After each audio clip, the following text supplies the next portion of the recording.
Pa-like, share and subscribe naman po mga master. Kabanata 1241. Nawalan ng interes si Levi sa alagad ni Samson, si Windsor. Pakiramdam niya ngayon ay mas mahirap talunin ang amo ni Windsor. Hahaha, nagtawanan silang lahat. Galit na ba si Levi? Sa karamihan, mas malakas siya ng kaunti kay Windsor. How dare he challenge Samson? Si Samson ay isang ultimate class warrior sa loob ng mahigit 2 taon. Ang kapangyarihan niya ngayon ay sadyang nakakatakot. Ang hamanin siya ay tumakbo ng tiyak na kamatayan. Hindi ba dapat talunin mo muna kami bago mo hamanin ang aming amo? Nagtawanan ang 4 na mandirigma. Hindi lang si Samson ang sikat na ultimate class warrior sa paligid. Maging ang 4 warriors ay ultimate class warriors din. Ang 4 na mandirigma ay ang pinakatanyag na mga alagad ni Samson. Lahat sila ay mas malakas kaysa kay Windsor sa mga tuntunin ng kapangyarihan at talento. Sila rin ang nakialam sa labanan ni Levi noong araw na iyon. Kaya naman, naiintindihan nila kung gaano kalakas si Levi. Bukod dito, inakala nila na kagagaling lang niya mula sa isang matinding pinsala at tiyak na walang laban sa kanila. Pagkatapos ng lahat, mayroon na ngayong kabuoang 5 ultimate class warriors na nakatayo sa kanyang harapan. Isang ultimate class warrior ang makakalaban ng 10,000 malakas na hukbo. Sa kanilang 5, sila ay walang talo. Ang mga mata ni Levi ay kumikislap na may intensyong pumatay. Kung ganoon, papatayin ko muna kayong 4 bago ko patayin ang iyong amo. Ganyan kabastusan. Ang sama ng loob. Kamatayan lang ang naghihintay sa iyo. Ipapaluhod kita bilang bayad sala sa iyong mga salita. Sa gitna ng gulo ng mga salita, umatake ang 4 na alagad ni Samson. Boom! Ang 4 na mandirigma ay sinugod si Levi sa galit na galit. Sa Erodia, isang God-class warrior ang bihasa sa paggamit ng ancient arts of Chi. Magkakaroon sila ng napakalaking lakas at walang limitasyong dami ng enerhiya. Ang kanilang mga katawan ay magiging kasing tigas ng solidong bakal. Nagawa nilang i-channel ang kanilang enerhiya sa isang paraan na nagpapataas ng kanilang lakas sa pag-atake habang tinataas ang kanilang lakas sa depensa. Ang pagkakaiba ng isang ultimate class warrior ay maaari silang magpadala ng mga shockwaves palabas sa kanilang katawan upang saktan ang isang kaaway. Sa mga karaniwang termino, ito ay isang pagpapalabas ng enerhiya. Tulad ng shockwave na dulot ng isang sumasabog na bomba, ito ay pantay na nagwawasak sa mga tuntunin ng mapanirang kapangyarihan nito. Iyon ang dahilan kung bakit noong labanan nina Levi at Windsor, halos nawasak ang tirahan ng angkan ng garrison. Bago pa man makalapit ang 4 na ultimate class warriors, nagpakawala na sila ng hindi magagapi na shockwave. Ang kapangyarihan nito ay katulad ng sa tsunami. Ang malaking puwersa ay nagdulot ng unos sa bulwagan at sinira ang lahat ng bagay sa loob nito. Basag. Basag. Ang mga salamin na bintana ay nagkawatak-watek. Sa katunayan, ang buong bulwagan mismo ay nanginginig na parang may lindol. Parang babagsak ang lahat, napatulala si Olivia. Ito ba ang mga kabataang lalaki ng Great Family of Frostford? Nakakatawa silang makapangyarihan. Ito ay simpleng hindi maisip.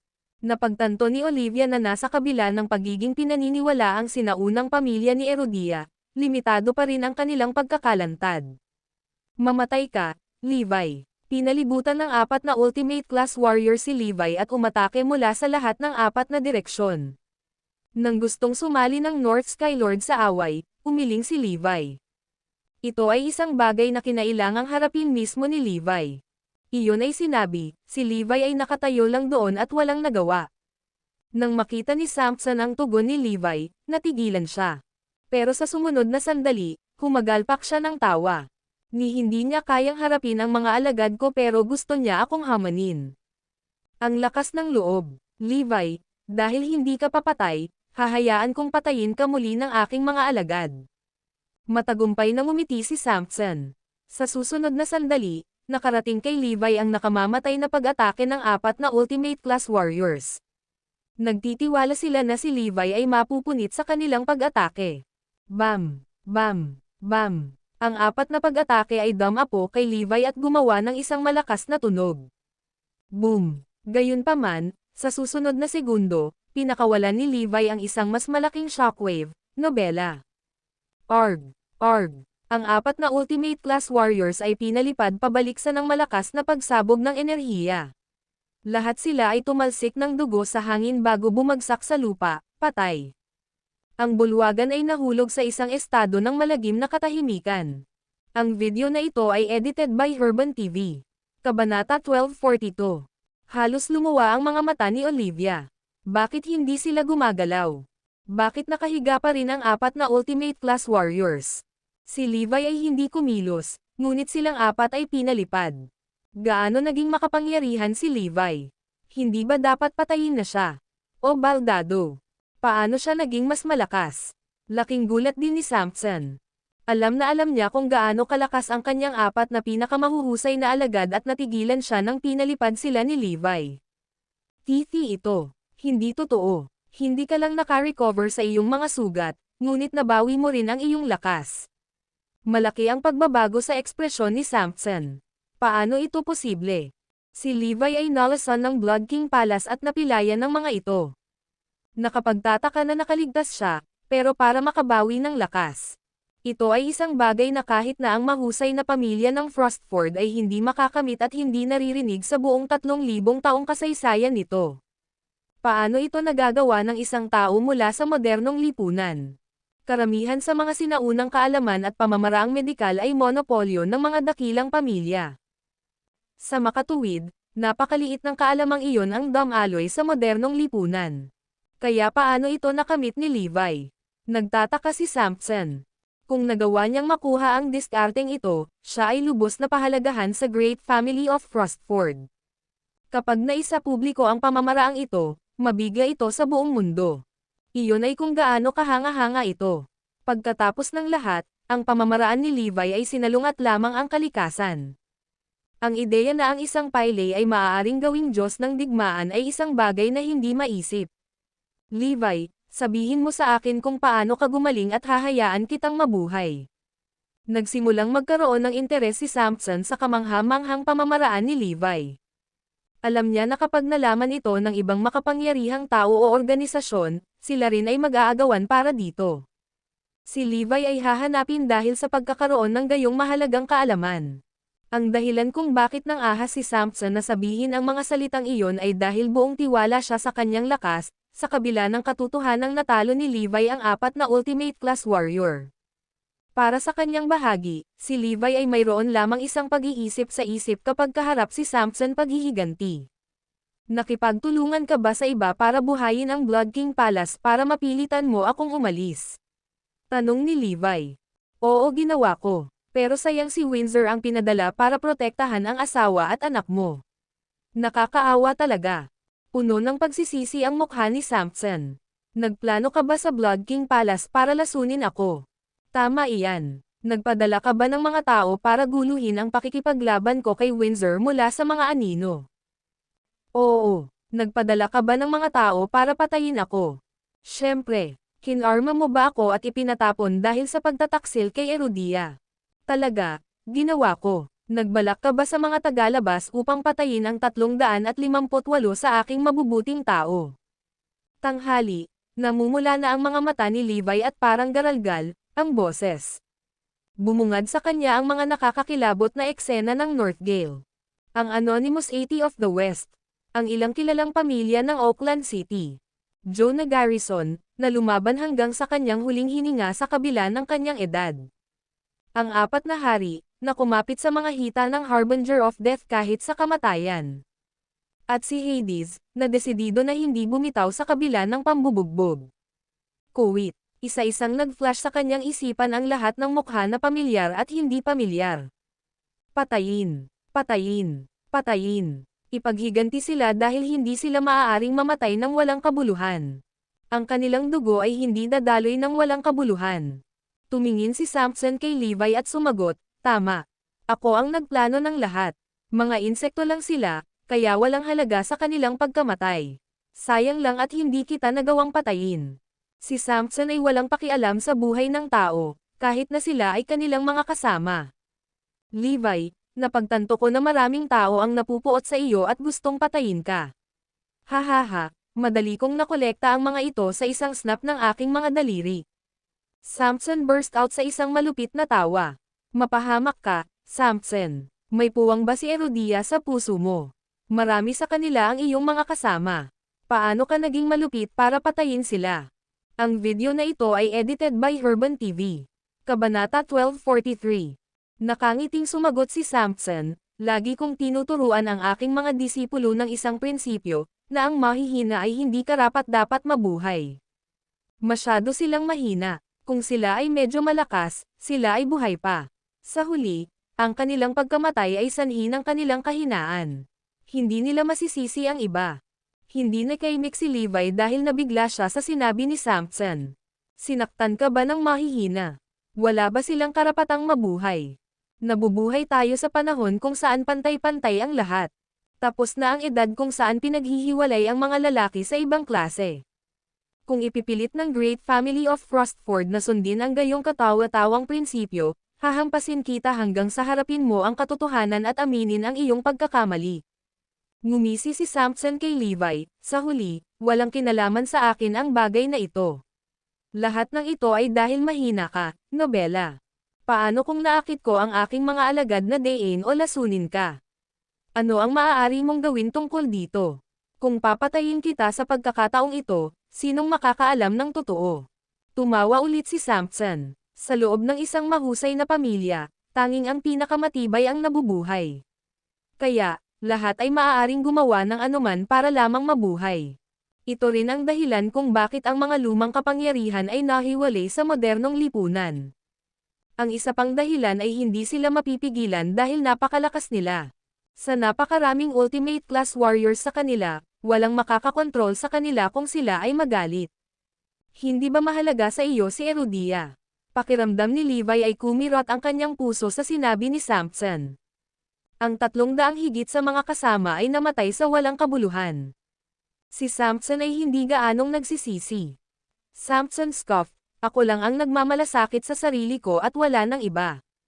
Ang mundo ay pag-aari ng malakas kaya itigil ang pagbibigay sa akin ng mga B***ill shit na iyon. Dumura si Levi, nagdaan ka sa napakaraming problema para magplano laban sa akin para lang sa iyong pansariling pakinabang. Talagang nagawa mo na ngayon. Mga kasama, nanonood ba kayo ngayon?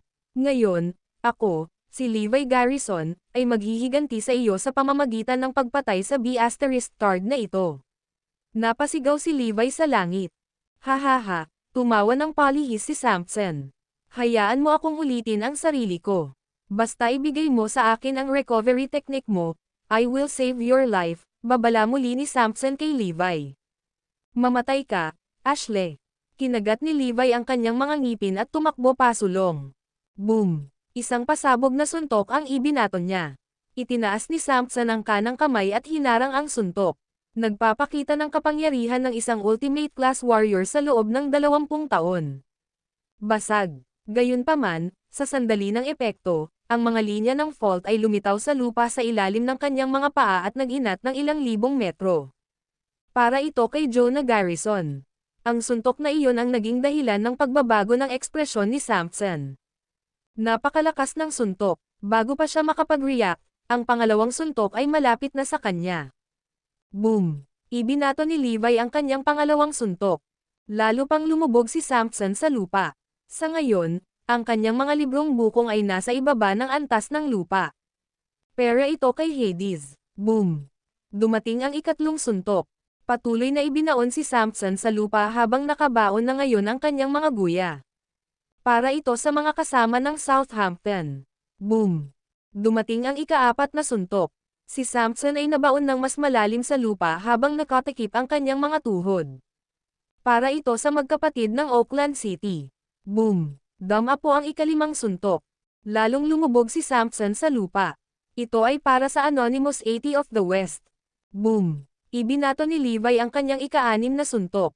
Ang kalahati ng katawan ni Samson ay nasa ilalim ng lupa ngayon. Para ito sa 4 na hari. Kuwait. Boom! Ito ay para sa mga kasama sa Hilaga. Boom! Ito ay para sa mga residente ng Northgale na Minasaker. Umiyak si Levi sa langit sa itaas, napakalakas ng kanyang bangis na halos lumunin na nito ang lupa.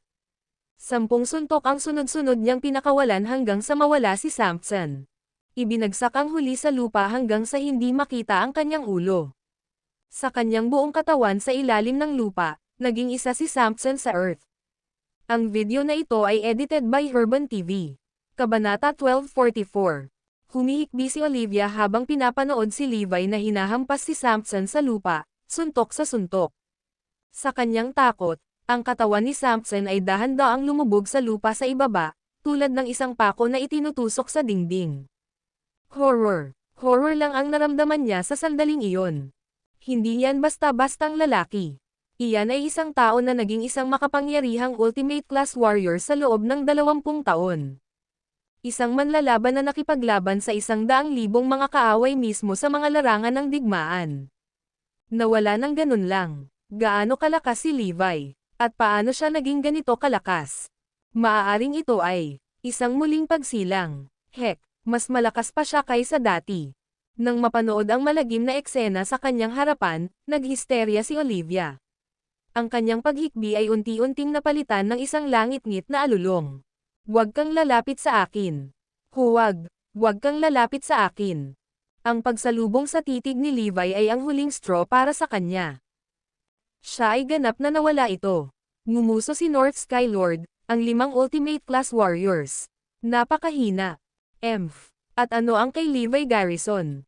Dapat mas maging maingat na ako sa lalaking ito simula ngayon.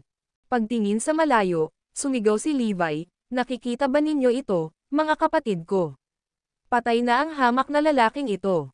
At huwag kang mag-alala, mula ngayon, hahabulin ko ang natitira kong ipaghiganti ang iyong pagkamatay. With that, umalis si Levi kasama ang North Sky Lord.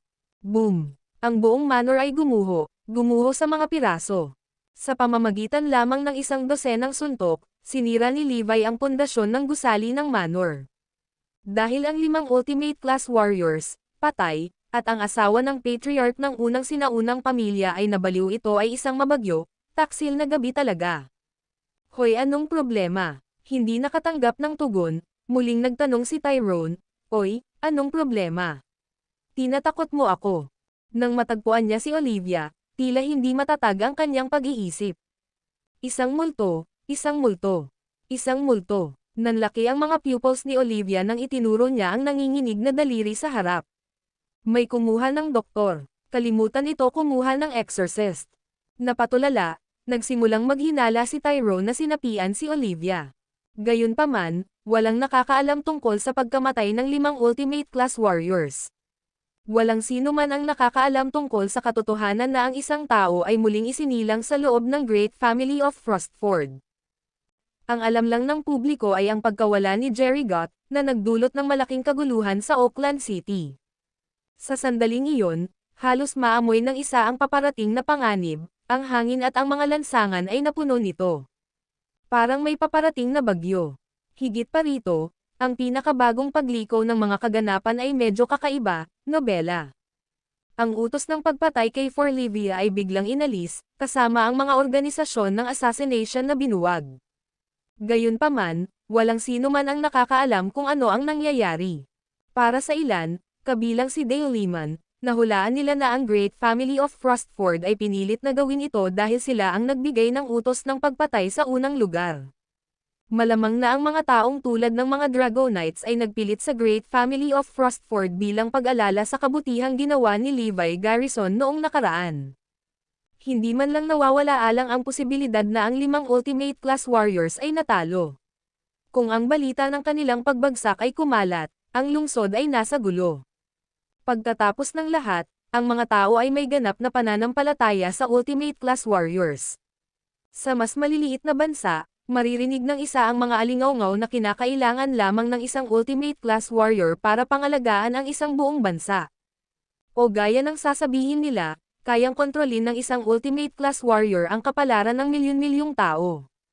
Sa Erudia, kahit na ang mga kwentong sinasabi ay hindi gaanong pinalaki, ang mga ultimate class warrior ay nakikita pa rin bilang mga figures sa parehong antas ng Azurea. Lingid sa kanilang kaalaman, ang 5 ultimate class warriors ay natalo na ni Levi, at ang kapangyarihang hawak niya ay hindi maisip. Samantala, bumalik sa base ng pagsasanay. Nagtataka ako kung bakit umalis si Master.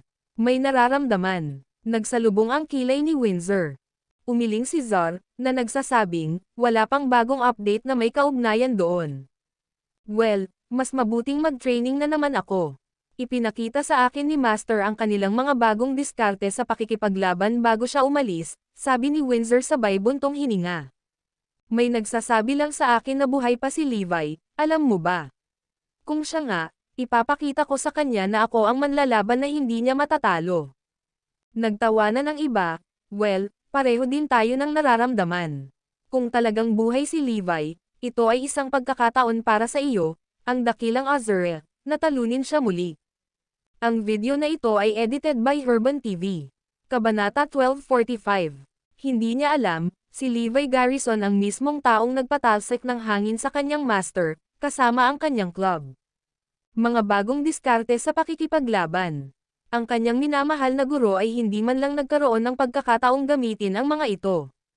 Anong biro? Matapos maalis si Samson Finch, inilipat ni Levi ang kanyang pag-aaral sa mga dayuhang mamamatay taon na nakasama ni Samson. Pinili niyang italaga ang West Skylord para imbestigahan ang mga taong pinag-uusapan. So, ang operasyon ay pinangunahan ng military strategist ng Ray Sonia Watanabe Tenichi. Sabi ni Levi, nakatingin sa isang listahan ng pangalan. Oo, siya rin ang nasa likod ng pagbabalik ng Blood King Palace. Sagot ni West Skylord. Pursing his lips, Levi said in amusement, oh wow. Kapansin-pansin. How very remarkable talaga. Ang pagbabalik ng Blood King Palace na nakalaban ko na at natalo. Malinaw pa rin niyang naaalala ang pagpuksa sa mga pinuno ng Blood King Palace noong una niyang pakikitungo sa kanila. Gayunpaman, nabuhay silang muli mula sa mga patay kahit papaano. Nang muli silang magkita, ang mga miyembro ng Blood King Palace ay nakatayo ng maayos at buhay sa kanyang harapan. Nalaman niyang medyo mahirap paniwalaan at hinihiling niya ang West Skylord na imbestigahan ang sitwasyon. Sa ngayon, positibo siya na si Watanabe Tenichi ang may pagkana ng lahat ng ito. Ngayong nasa kamay ko na ang listahan ng pangalan na ito, magbabayad ako ng isang espesyal na pagbisita sa lahat ng naruroon. Tumawa si Levi na naging malamig ang tingin. Makinig ka, sigaw niya sa The Calamity. Opo, Ginoo, sagot nila habang nakaluhod sa harap ni Levi. Magsimula na ang pamamaril. Ibinigay ni Levi ang kanyang utos, itinapon ang listahan ng pangalan sa lupa. Ipaglaban ang hustisya, protektahan ang aming mga lupain. Paksain ang lahat ng mga taksil, at dalhin ang kamatayan sa ating mga kaaway. At kasama nito, nagsimulang kumilos ang The Calamity. Iyon ang araw na minarkahan ang pagsisimula ng agenda ni Levi, sa pamamagitan ng pangangaso sa bawat huling taong nasangkot sa pagkana na patayin siya. Ang mga gabi ay nabahira ng pagdanak ng dugo, at walang mapagtatagwan. Siyempre, ang string ng mga pagpatay ay mabilis na pumalit sa mga pang-araw-araw na headline. Si Callan Sky, ang dakilang martial master ng Weldrick, ay nawala. Ang master ng nakitang patay isla ng Atlantis, Tenojima, natagpuan. Ang pagkamatay ng boss ng Delhi Group sa Kirea. Ang pinuno ng pinakadakilang organisasyon ng Underworld sa Alizé, namatay. Hindi nagtagal, naganap ang kaguluhan sa ibang bansa. Sa maikling panahon ng ilang araw, sunod-sunod na nangyari ang ganitong uri ng pagpatay, bawat bansa. Para bang nangyayari ang patayan sa bawat minuto. Sa ilang sandali, ang mga pangyayaring ito ay mabilis na naging sanhi ng pagkasindek at takot sa publiko. Pagkatapos ng lahat, ang mga pinaslang ay hindi lamang iyong karaniwang mamamayan kundi mga kilalang tao na may mataas na katayuan. Desperado ang lahat na malaman kung sino ang gumawa nito. Batay sa mga lead na nakuha mula sa mga pinangyarihan ng krimen, malinaw na The Calamity ang nasa likod ng mga patay. Sino pa ba ang may kapangyarihang gawin iyon? Mangangailangan ng isang hindi kapani-paniwalang malakas na grupo ng mga manlalaban upang harapin ang makapangyarihang mga figure, na ang ilan ay mga kakilakilabot na mandirigma mismo. Sa puntong iyon, halos isang karaniwang pinagkasunduan na ang The Calamity ay nasa isang uri ng operasyon ng pagpatay. Sino sila sa mundo? Paano nila napatay ang napakaraming partner natin? Medyo nabigla si Tenichi. Hindi nila ako susundan, di ba? Bulong niya sa sarili. Gayunpaman, Alam na alam ni Tenichi na may nagbabadyang madilim sa sulok habang ang mga pagkamatay na iyon ay masyadong halata ang kanilang intensyon. Ang lahat ng napatay ay may isang bagay na karaniwan lahat sila ay kasangkot sa operasyon upang patayin si Levi Garrison. At kaya, mayroon lamang isang sagot. Sumunod sa kanya si Levi Garrison. Sir, baka hindi po ganoon. Ang mga taong namatay ay nagkaroon ng mga salungatan sa The Calamity sa nakaraan, at ito ay malayo bago ang operasyon na iyon. Sabi ng isa niyang subordinate. Oo, oo, at walang paraan na buhay pa si Levi Garrison. Mabilis na nagdagdag ang isa pa. Gayunpaman, umiling si Tenichi. Hindi, mas gugustuhin kong maging ligtas kaysa magsisi. Kailangan kong simulan agad ang paghahanda. Sabi niya na may halong pag-aalala sa boses. Bagaman siguradong patay na si Levi Garrison, baka masundan pa rin ako ng The Calamity. Si Tenichi ay isang maingat at calculative na tao. Sa kabilang banda, ang The Calamity ay mayroon lamang 3 pangalan na natitira sa kanilang listahan sina Watanabe Tenichi, Yamamoto Yuta, at Mitsui Ichiro ng Raysonia. Magmarcha tayo pasulong. Kay Raysonia, mula sa isang mataas na lugar, tiningnan ni Levi ang isla ng bansa ng walang ekspresyon. Raysonia, pupunta ako para sa iyo. 5 taon na ang nakalipas mula nang dumating kami sa Raysonia. 5 taon ng kapayapaan ay iniligtas namin sila, ngunit sa pagkakataong ito, 3 ang mawawalan ng buhay. Ang video na ito ay edited by Herban TV. Kabanata 1246. Madilim ang tingin ni Levi. 5 taon na ang nakalilipas, pumunta siya sa Raysonia, mag-isa, para iligtas ang isang tao. Sa laban na iyon, nakipaglaban siya ng solo laban sa 30,000 kaaway na mandirigma mula sa Raysonia at napatay ang isang record na bilang ng 8,000 mga kaaway. Ito ay isang labanan na yumanig sa buong bansa, at ang pangunahing dahilan kung bakit nanatiling masungit si Raysonia sa kanya. Ang mga tao ng Raysonia ay nagalit. Anuman ang ginawa ni Levi ay kalapastanganan sa Raysonian Bushido, na pinaniniwalaan mula sa murang edad. Inakala pa nga ng ilan na kamatayan lamang ang makapagpapawi ng kanilang galit sa kanya. Simula noon, 5 taon nang hindi nakatuntong sa bansa si Levi. Gayunpaman, dumating muli ang Demon King. Oras na para ibalik ang kaguluhan at kaguluhan. Samantala, sa Edojo ang kabisera ng lungsod ng Raysonia. Ang pinakakilalang gusali ng Edojo ay ang Tower of the Sun. Ito rin ang pinakamahusay na infrastruktura ng lungsod, na may taas na 600 metro. Ang isang partikular na pribadong manor sa lungsod ay tila nababalot ng isang kapaligiran ng pag-igting at pananabik. Sa sandaling iyon, libu-libong mersenaryo ang nakatago sa bawat sulok ng asyenda. Nagsuot sila ng mga tradisyonal na damit na may mahabang espada na nakatali sa kanilang mga baywang. Ang kanilang mga mukha ay natatakpan ng mga itim na maskara, at isa lamang ang makakakita sa kanilang mga mata, na nakatakdang pumatay. Ang mga mersenaryong ito ay ang mga iginagalang na samurai ng Edojo, gayon din ang mga nakapalibot sa isla. Kusang loob silang pumwesto sa dibisyong militar, nang marinig na nasa panganib ang strategist ng militar ng bansa. Hindi lang iyon, mayroon ding isang elite na samurai na papunta doon. Ang pinakabagong pagliko ng mga kaganapan ay nagdulot ng kanilang mga nerbiyos, ngunit si Watanabe Tenichi ang nasa ilalim ng ilalim kailangan niyang protektahan ang lahat ng mga gastos. Si Watanabe Tenichi ang pinakamaimpluwensyang figure ng Raysonia. Para sa mga mamamayan, siya ay isang taong may pambihirang karunungan na kapantay ng isang demonyong Diyos, isang bihirang regalo sa kanilang bansa. Gayunpaman, si Tenichi ay wala talaga sa military division. Nagpunta siya sa ibang lugar. Samantala, sa isang straw shed na nakatago sa loob ng malalalim na kagubatan ng kawayan sa kanayunan ng Edojo. Isang lalaki ang nakaluhod sa harap ng straw shed sa partikular na araw na iyon, at ang lalaking iyon ay si Watanabe Tenichi. Ito ay isang medyo kakaibang eksena, nakikita ang mahusay na strategist ng militar ni Raysonia na lumuhad upang makaawa. Malamang mahihimatay ang mga taga-Raysonia sa ganoong tanawin. How dare he make the great military strategist of Raysonia kneel before him? Not to mention, halos isang araw nang nakaluhod doon si Tenichi.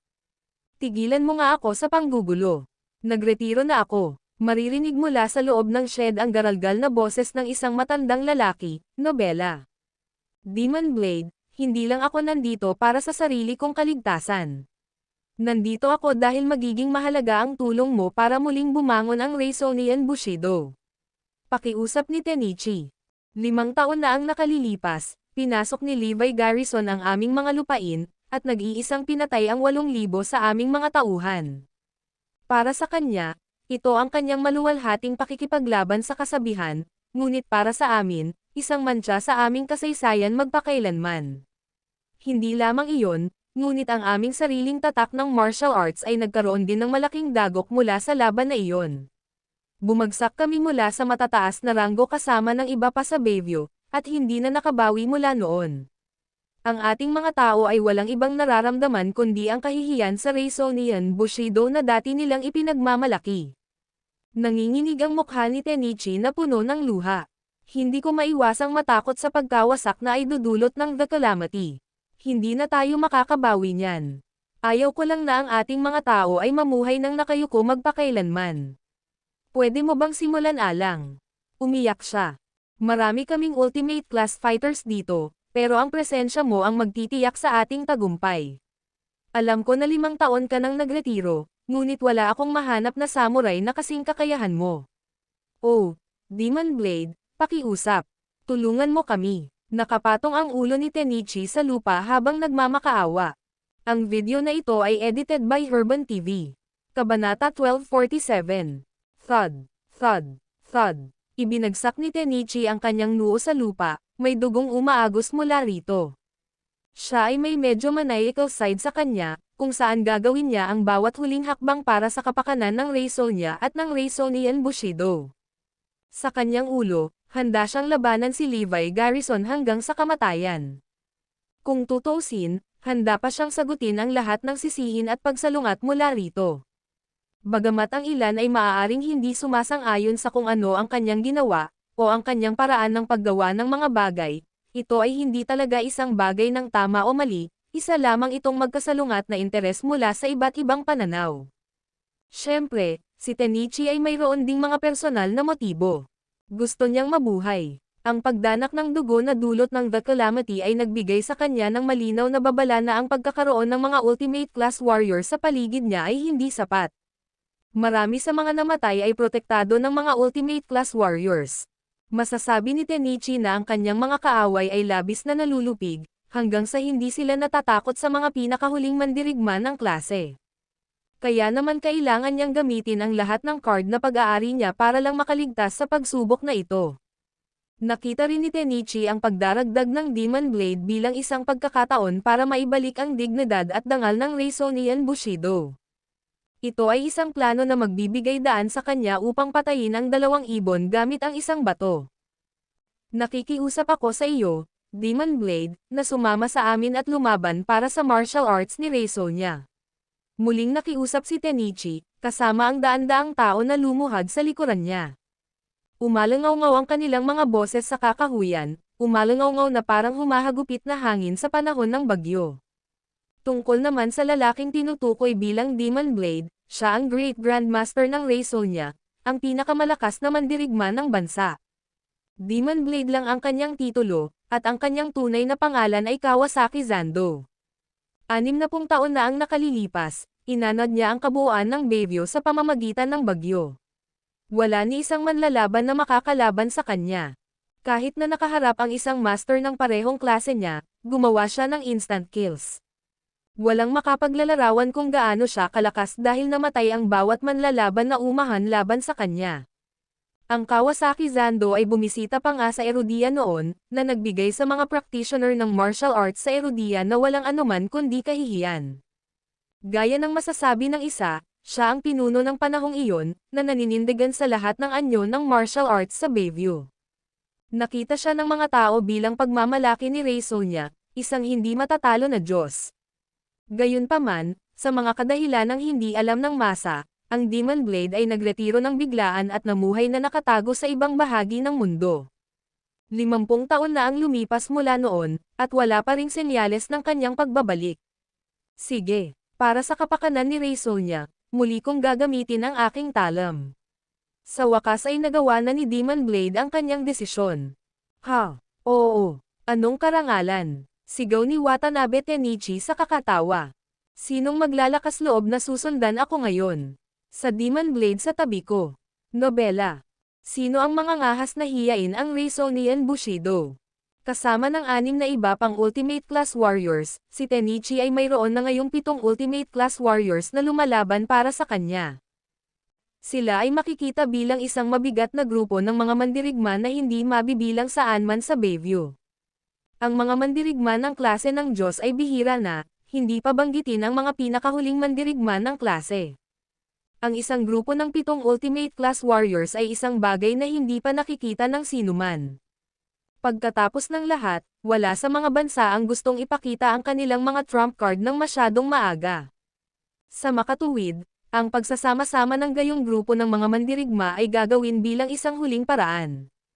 Habang ang iba't ibang puwersa ay tila nakikipaglaban kay Levi Garrison sa sandaling ito, alam na alam nilang maaari silang maging magkaribal sa hinaharap. Sa makatuwid, ang pagpapakita sa buong mundo ng bilang ng mga Ultimate Class Warrior na mayroon sila ay pagpapakamatay. Thud, thud. Isang matandang lalaki ang lumabas mula sa straw shed noon. Medyo umaalog-alog ang kanyang mga yabag, at ang kanyang katawan ay singkit na parang patpat. Sa kabila noon, hindi mapag-aalinlanganan ang aura sa paligid niya. Napabuntong hininga ang lahat, habang pinagmamasdan siyang naglalakad palapit sa kanila. Demon Blade. Isang maladyos na mandirigma. Siya ay isang lalaking kinatatakutan ng lahat ng 5 taon na ang nakalilipas. At parang nasa kanya pa rin iyon. Maligayang pagdating. Oh, ang dakilang Demon Blade.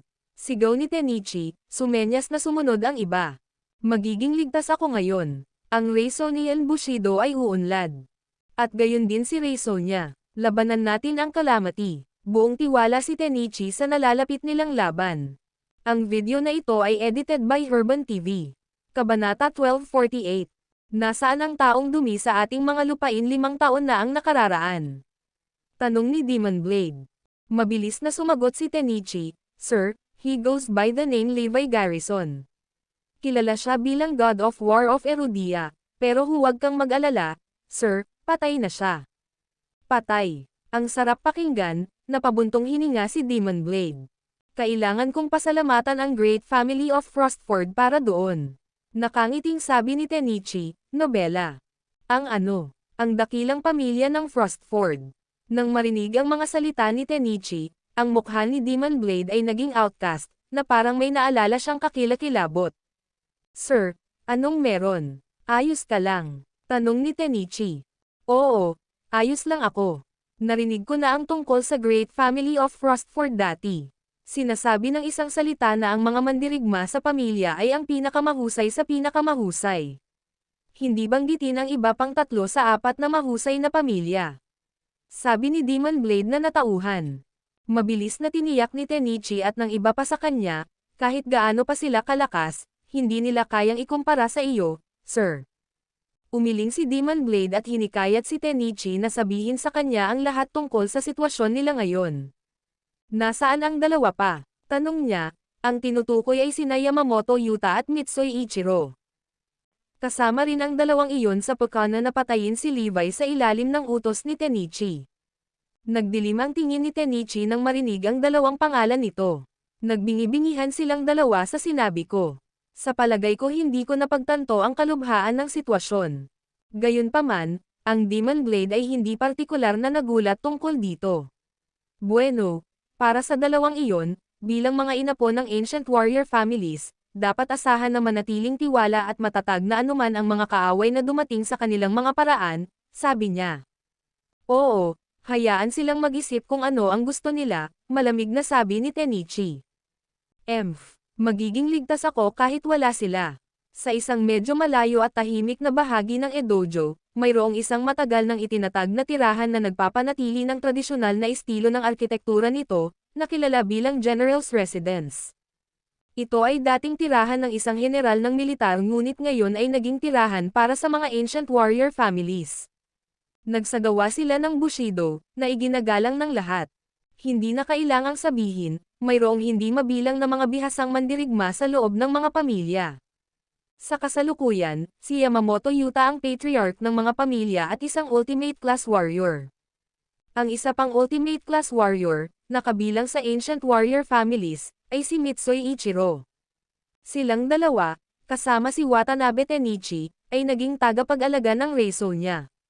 Dalawang mandirigma, at isang strategist. Gayunpaman, ang pinakabagong pagliko ng mga kaganapan ay nagdulot ng mga bitek sa kanilang alyansa. Si Tenichi ay masyadong maingat at walang katiyakan sa lahat ng bagay. Bagamat sa tingin ko ay may talino siyang maging isang mahusay na strategist, napakaraming pagkakataon ang napalampas namin dahil sa kanya. Tama ka. Imposibleng magtagumpay ng hindi nakikipagsapalaran. Nagtawanan silang dalawa. Ang kalamidad. Kung maglakas loob silang tumapak kay Reisol niya, baka mamatay sila rito. Ngumisi si Yamamoto Yuta, ang kanyang mahabang espada sa kamay habang nakaupo sa kanyang futon. Isang grupo ng samurai in black ang nakatayo sa likod niya. Sa kabilang banda, isang grupo ng samurai na nakaputi ang nakatayo sa likod ni Mitsui Ichiro. Hindi tulad ni Tenichi, hindi sila naghahanap ng at mababa para sa mga mandirigma upang maprotektahan ang kanilang sarili. Talagang hinihintay nila ang The Calamity na dumating sa kanilang mga pintuan, handa silang lumaban. Ganyan ang gagawin ng isang tunay na samurai ng Reisol niya. Habang ang Reisol niya ay hindi kilala bilang ang bansang may pinakamaraming palaban na mga taong tulad ni Weldrick, ang mga samurai ng Reisol niya ay kinilala bilang ang pinakadeterminadong mandirigma sa kanilang lahat. Talagang tapos tayong dalawa ang Calamity. Ang nasa isip ko lang ngayon ay kung paano sila pupunta sa atin, sabi ni Ichiro habang nakakunot ang kanyang mga kilay. Nagtalaga sila ng isang malakas na gumamit ng mga samurai italaga ang kanilang sarili sa buong tirahan. Wala akong pakialam dyan. Hindi man lang ako kukurap kung magpasya silang bumagsak mula sa langit. Napangisi si Yuta. Samantala, isang sasakyang panghimpapawid na kabilang sa The Calamity ang lumipad sa kalangitan sa itaas ng edojo, Reisol niya. Guro, ang tirahan ni Yamamoto Yuta ay matatagpuan mismo sa ibaba natin. Buksan mo ang gate. Tumalon ako pababa dito. Ang video na ito ay edited by Herban TV. Kabanata 1249. Oo, guro, ihahanda ko ang iyong parachute sa sandaling ito. Sagot naman ng subordinate ni Levi na nagkukumahog na ikinabot ang isang parachute sa kanyang katawan. Ipinapalagay nila na gusto ni Levi na sumisid pababa mula sa eroplano upang mabiga ang kanyang mga target. Hindi na kailangan ng parachute. Diretso akong patalon. Sa kanilang pagtataka, tinanggihan ni Levi ang panukala at pinagpatuloy sila. Ano ang sinabi niya? Lahat ng nasa eroplano ay nagulat. Tumalon ng diretso pababa, kahit na ang kanilang sasakyang panghimpapawid ay lumilipad sa 5 mas mababang altitude, hindi sila bababa sa 1,200 metro mula sa antas ng lupa. Tumalon mula sa ating kasalukuyang taas. Siguradong nagbibiro siya. Nobela. Sa sobrang bilis ng ating sasakyang panghimpapawid at ganito kataas mula sa lupa, sino mang tumalon ay magpapakamatay. Ang lakas lang ng impact ay sapat na para durugan ang mga buto ng sino mang martial artist. Kahit na walang duda na si Levi ay isa sa pinakamalakas na mandirigma na nabuhay, hindi pa rin siya superhero. Siya ay isang tao na gawa sa dugo at laman. Kaya, gaano man katatag ang kanyang katawan bilang isang martial artist, walang paraan para mabuhay siya. Sa pag-iisip na iyon, ang lahat ay hindi maiwasang mag-alinlangan sa kanilang mga aksyon. Guro, sa palagay ko ay mas ligtas na magsuot ng parachute na ito. Nag-aalalang sabi ng isa niyang subordinate. Nanatiling tahimik si Levi, walang awa ang mukha. Hindi mo ba siya narinig? Buksan ang gate. Ngayon na. Inulit ng North Sky Lord ang utos ni Levi, tila naiinis. Oo. Ang mga tao sa sasakyang panghimpapawid ay nagmamadaling bumalik sa kanilang mga posisyon at nagsimulang kumilos. Walang nang ahas na suwayan ang utos ng kanilang amo. Whoosh! Biglang umalangaw-ngaw sa kanilang mga tainga ang nakakatakot na pag-ungol ng mga agos ng hangin na pumapasok sa kanilang sasakyang panghimpapawid. Aalis na ako. Nakakross ang kanyang mga kamay sa likod niya. Naglakad si Levi papunta sa pintuan ng sasakyang panghimpapawid at tumalon pababa ng walang pagdadalawang isip. Agad na sumunod ang North Sky Lord sa likod at bumulusok pababa. Habang pinapanood ang dalawa na bumababa mula sa kanilang sasakyang panghimpapawid ng hindi kumukurap, ang mga miyembro ng The Calamity sa loob ng sasakyang panghimpapawid ay nawalan ng masabi. Ano? Mga baliw. Mga ganap na baliw. Medyo kinilig sila. Walang alinlangan, si Levi at ang North Skylord ay matiig ang mandirigma. Gayunpaman, ang pagtalon mula sa isang sasakyang panghimpapawid ng 1,500 metro ang taas sa kalangitan ng walang parachute ay isang ganap na naiibang bagay. Tao ba sila? Nakakatakot. Samantala, sa General's Residence, libu-libong samurai ang naghihintay sa pagdating ng The Calamity. Sina Yuta at Ichiro ay nakapikit habang ang kanilang mga kamay ay mahigpit na nakakapit sa kanilang mga longsword. Hoy! Tumingin sa itaas. May sasakyang panghimpapawid na itaas na umaaligid sa gusaling ito. May biglang sumigaw. Oo, nakikita ko rin. Ang sasakyang panghimpapawid ay nasa isang mapanganib na mababang altitude. Susundan ba nila tayo? Dagdag pa ng isa. Sa labas, ang mga tao sa mga lansangan ay pawang nakaturo at nagsasalita tungkol sa mga dayuhang sasakyang panghimpapawid na pumapasok sa kanilang himpapawid. Malinaw na nakikita ng mga tao sa ground level ang jet black na sasakyang panghimpapawid. Pagkatapos ng lahat, ang isang altitude na 1,500 metro ay medyo mababa para sa isang sasakyang panghimpapawid. Binuksan ni Yuta at Ichiro ang kanilang mga mata, nakatingala sa langit sa itaas. Sa katunayan, nakita ang isang sasakyang panghimpapawid na lumilipad sa itaas. Pagdaus-daus na kain na hinalang mababa. Talaga bang nagpa siya ang The Calamity na umatake mula sa himpapawid? Sambit ni Ichiro na nanlaki ang mga mata. What the hell? Napabuntong hininga si Yuta nang makita ang mga balangkas ng tila 2 taong tumalon mula sa eroplano. May tumatalon. Napaungol si Ichiro. Ping! Ang mga samurai na nakastandby ay sabay-sabay na naglabas ng kanilang mga espada. Mabilis na naging makapal sa tensyon ang hangin sa loob ng General's Residence. Inaasahan ng lahat na buksan ang dalawa sa ere ang kanilang mga parachute bago dumaong sa malapit. Sa kanilang mga ulo, nag-ensayo pa sila kung paano sila sisingilan sa dalawa habang sila ay lumapag, agad silang pinatay.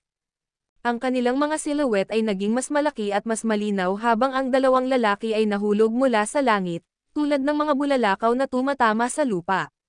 Whoosh! Whoosh! Umalangaw-ngaw sa loob ng gusali at nakabibinging alulong ng agos ng hangin.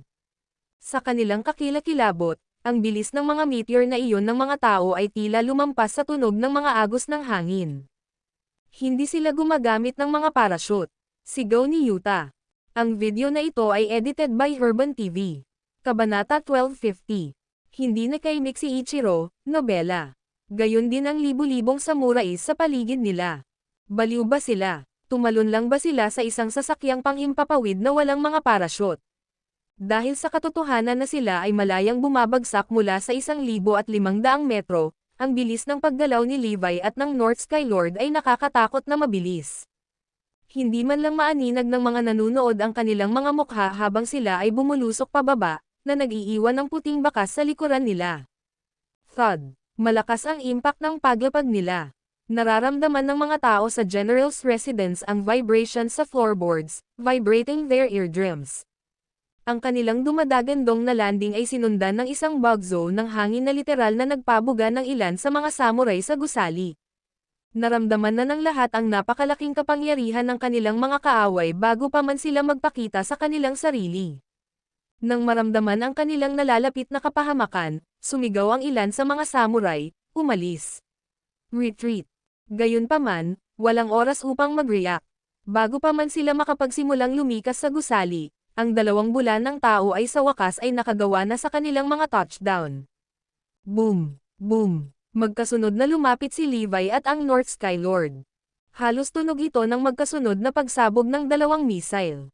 Boom! Bang! Parang ang langit ay bumagsak sa lupa. Bang! Bang! Bang! Lahat ng nakikita ay tila gumuho sa alabok. Clink! Kumalabog. Lumilitaw ang mahahabang bitek sa sahig, na nagkapira-piraso ang mga tile. At bilang pangwakas sa lahat ng pagkawasak na iyon, nilikha si Levi at ang North Skylord ng 2 naglalakihang bunganga sa loob ng magkadikit sila sa lupa. Ngayon, parang 2 missiles ang lumapag mula sa himpapawid. 600 taon isang tirahan na may napakaraming 600 taon ng kasaysayan, na giniba sa loob ng ilang minuto. Poof, poof, poof. Nakakamatay din ang aftershock ng epekto ng kanilang pagbagsak. Kasabay nito, ang malaking hukbo ng mga samurais na nagtipon sa gusali ay pinasabog, kasama ang mga pagkawasak. Nagsimula ang pandemonium sa lalong madaling panahon. Kasunod nito, napuno ng desperadong iyak ang hangin, at nakita ang mga bangkay sa lahat ng dako. Hindi maarak ang dami ng pagdanak ng dugo. Ang madugong resulta ay isang patunay ng epekto na dulot ng tila mga bulalakaw ng tao. Ang mga nanatiling nakatayo ay titig na titig sa lugar ng mga landing, na ngayon ay nababalot ng makapal na usok. Desperado silang malaman kung nakaligtas sa pagkahulog ang 2 taong nakita nila. Sa paglipas ng mga minuto, unti-unting naglaho ang ulap, na nagpapakita ng 2 lalaking nakatayo sa lupa. Ang isa ay abala sa pagtapik sa alikabok sa kanyang katawan, ang kanyang kutis ay hindi natural na pula. Maliwanag, ang libreng pagkahulog ay nagkaroon ng pinsala sa kanya sa pisikal. Ang lalaking iyon ay ang North Sky Lord. Bagamat hindi siya nasaktan, mukhang hindi siya nasisiyahan sa estadong kinaroroonan niya. Damn it, nagsumpa siya. Sa kabilang banda, ang mga nanonood ay talagang natakot sa kanyang reaksyon. Maging si Yamamoto Yuta ay naramdaman na parang siya ay nanghihina. Damn it, ayan yun. Iyon lang ba ang masasabi niya pagkatapos mahulog mula sa ganoong taas ng walang nakakatakot na parachute? Walang sugat. Hindi ito posible. Oh my goodness. May sumigaw sa sobrang takot. Nang lumingon ang mga tao sa ibang lalaki na nakarating, hindi sila makapaniwala sa kanilang nakita. Naroon siya, si Levi Garrison, na naka-cross arms pa rin sa likod niya, nakatayo doon na mukhang kalmado at kalmado. Wala man lang ni Katie Ting na alikabok sa kanya. Para siyang kara-rating lang sa pinangyarihan mula sa paglalakad sa isang parke.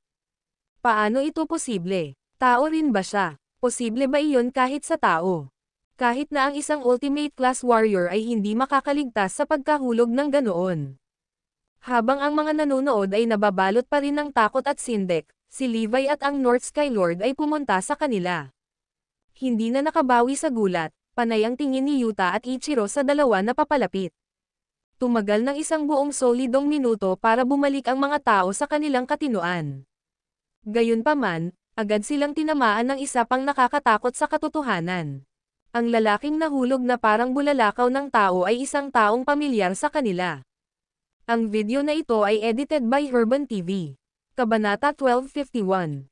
Levi Garrison. Kay kamusta ka pa? Tuluyan nang nawala si Ichiro sa kanyang mga marmol. Nanginginig ang boses niya na halos hindi na niya natapos ang isang pangungusap.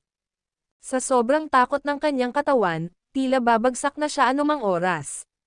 Samantala, dumilim ang mukha ni Yuta sa takot at galit. Ikaw, Levi Garrison, paano sa mundo ay buhay ka pa? Ungol niya.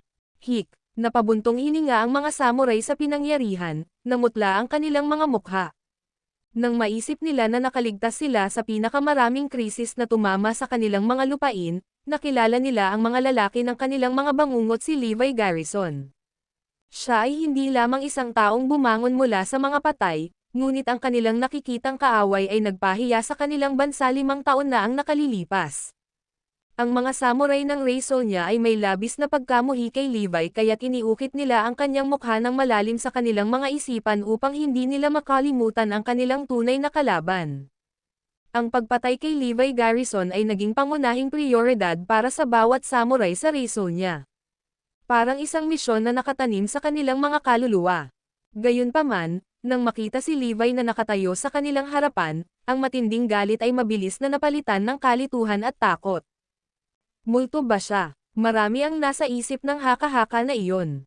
Kung tutuusin, nakita na nila ng sarili nilang mga mata ang bangkay niya. At gayunpaman, kahit papaano ay nabuhay siyang muli. Paano kalokohan? Hindi. Siya si Levi Garrison. Hindi namatay si Levi Garrison. Nakuha ko. Siya ang nagpadala ng The Calamity. Si Ichiro ang unang nakaunawa sa sitwasyon.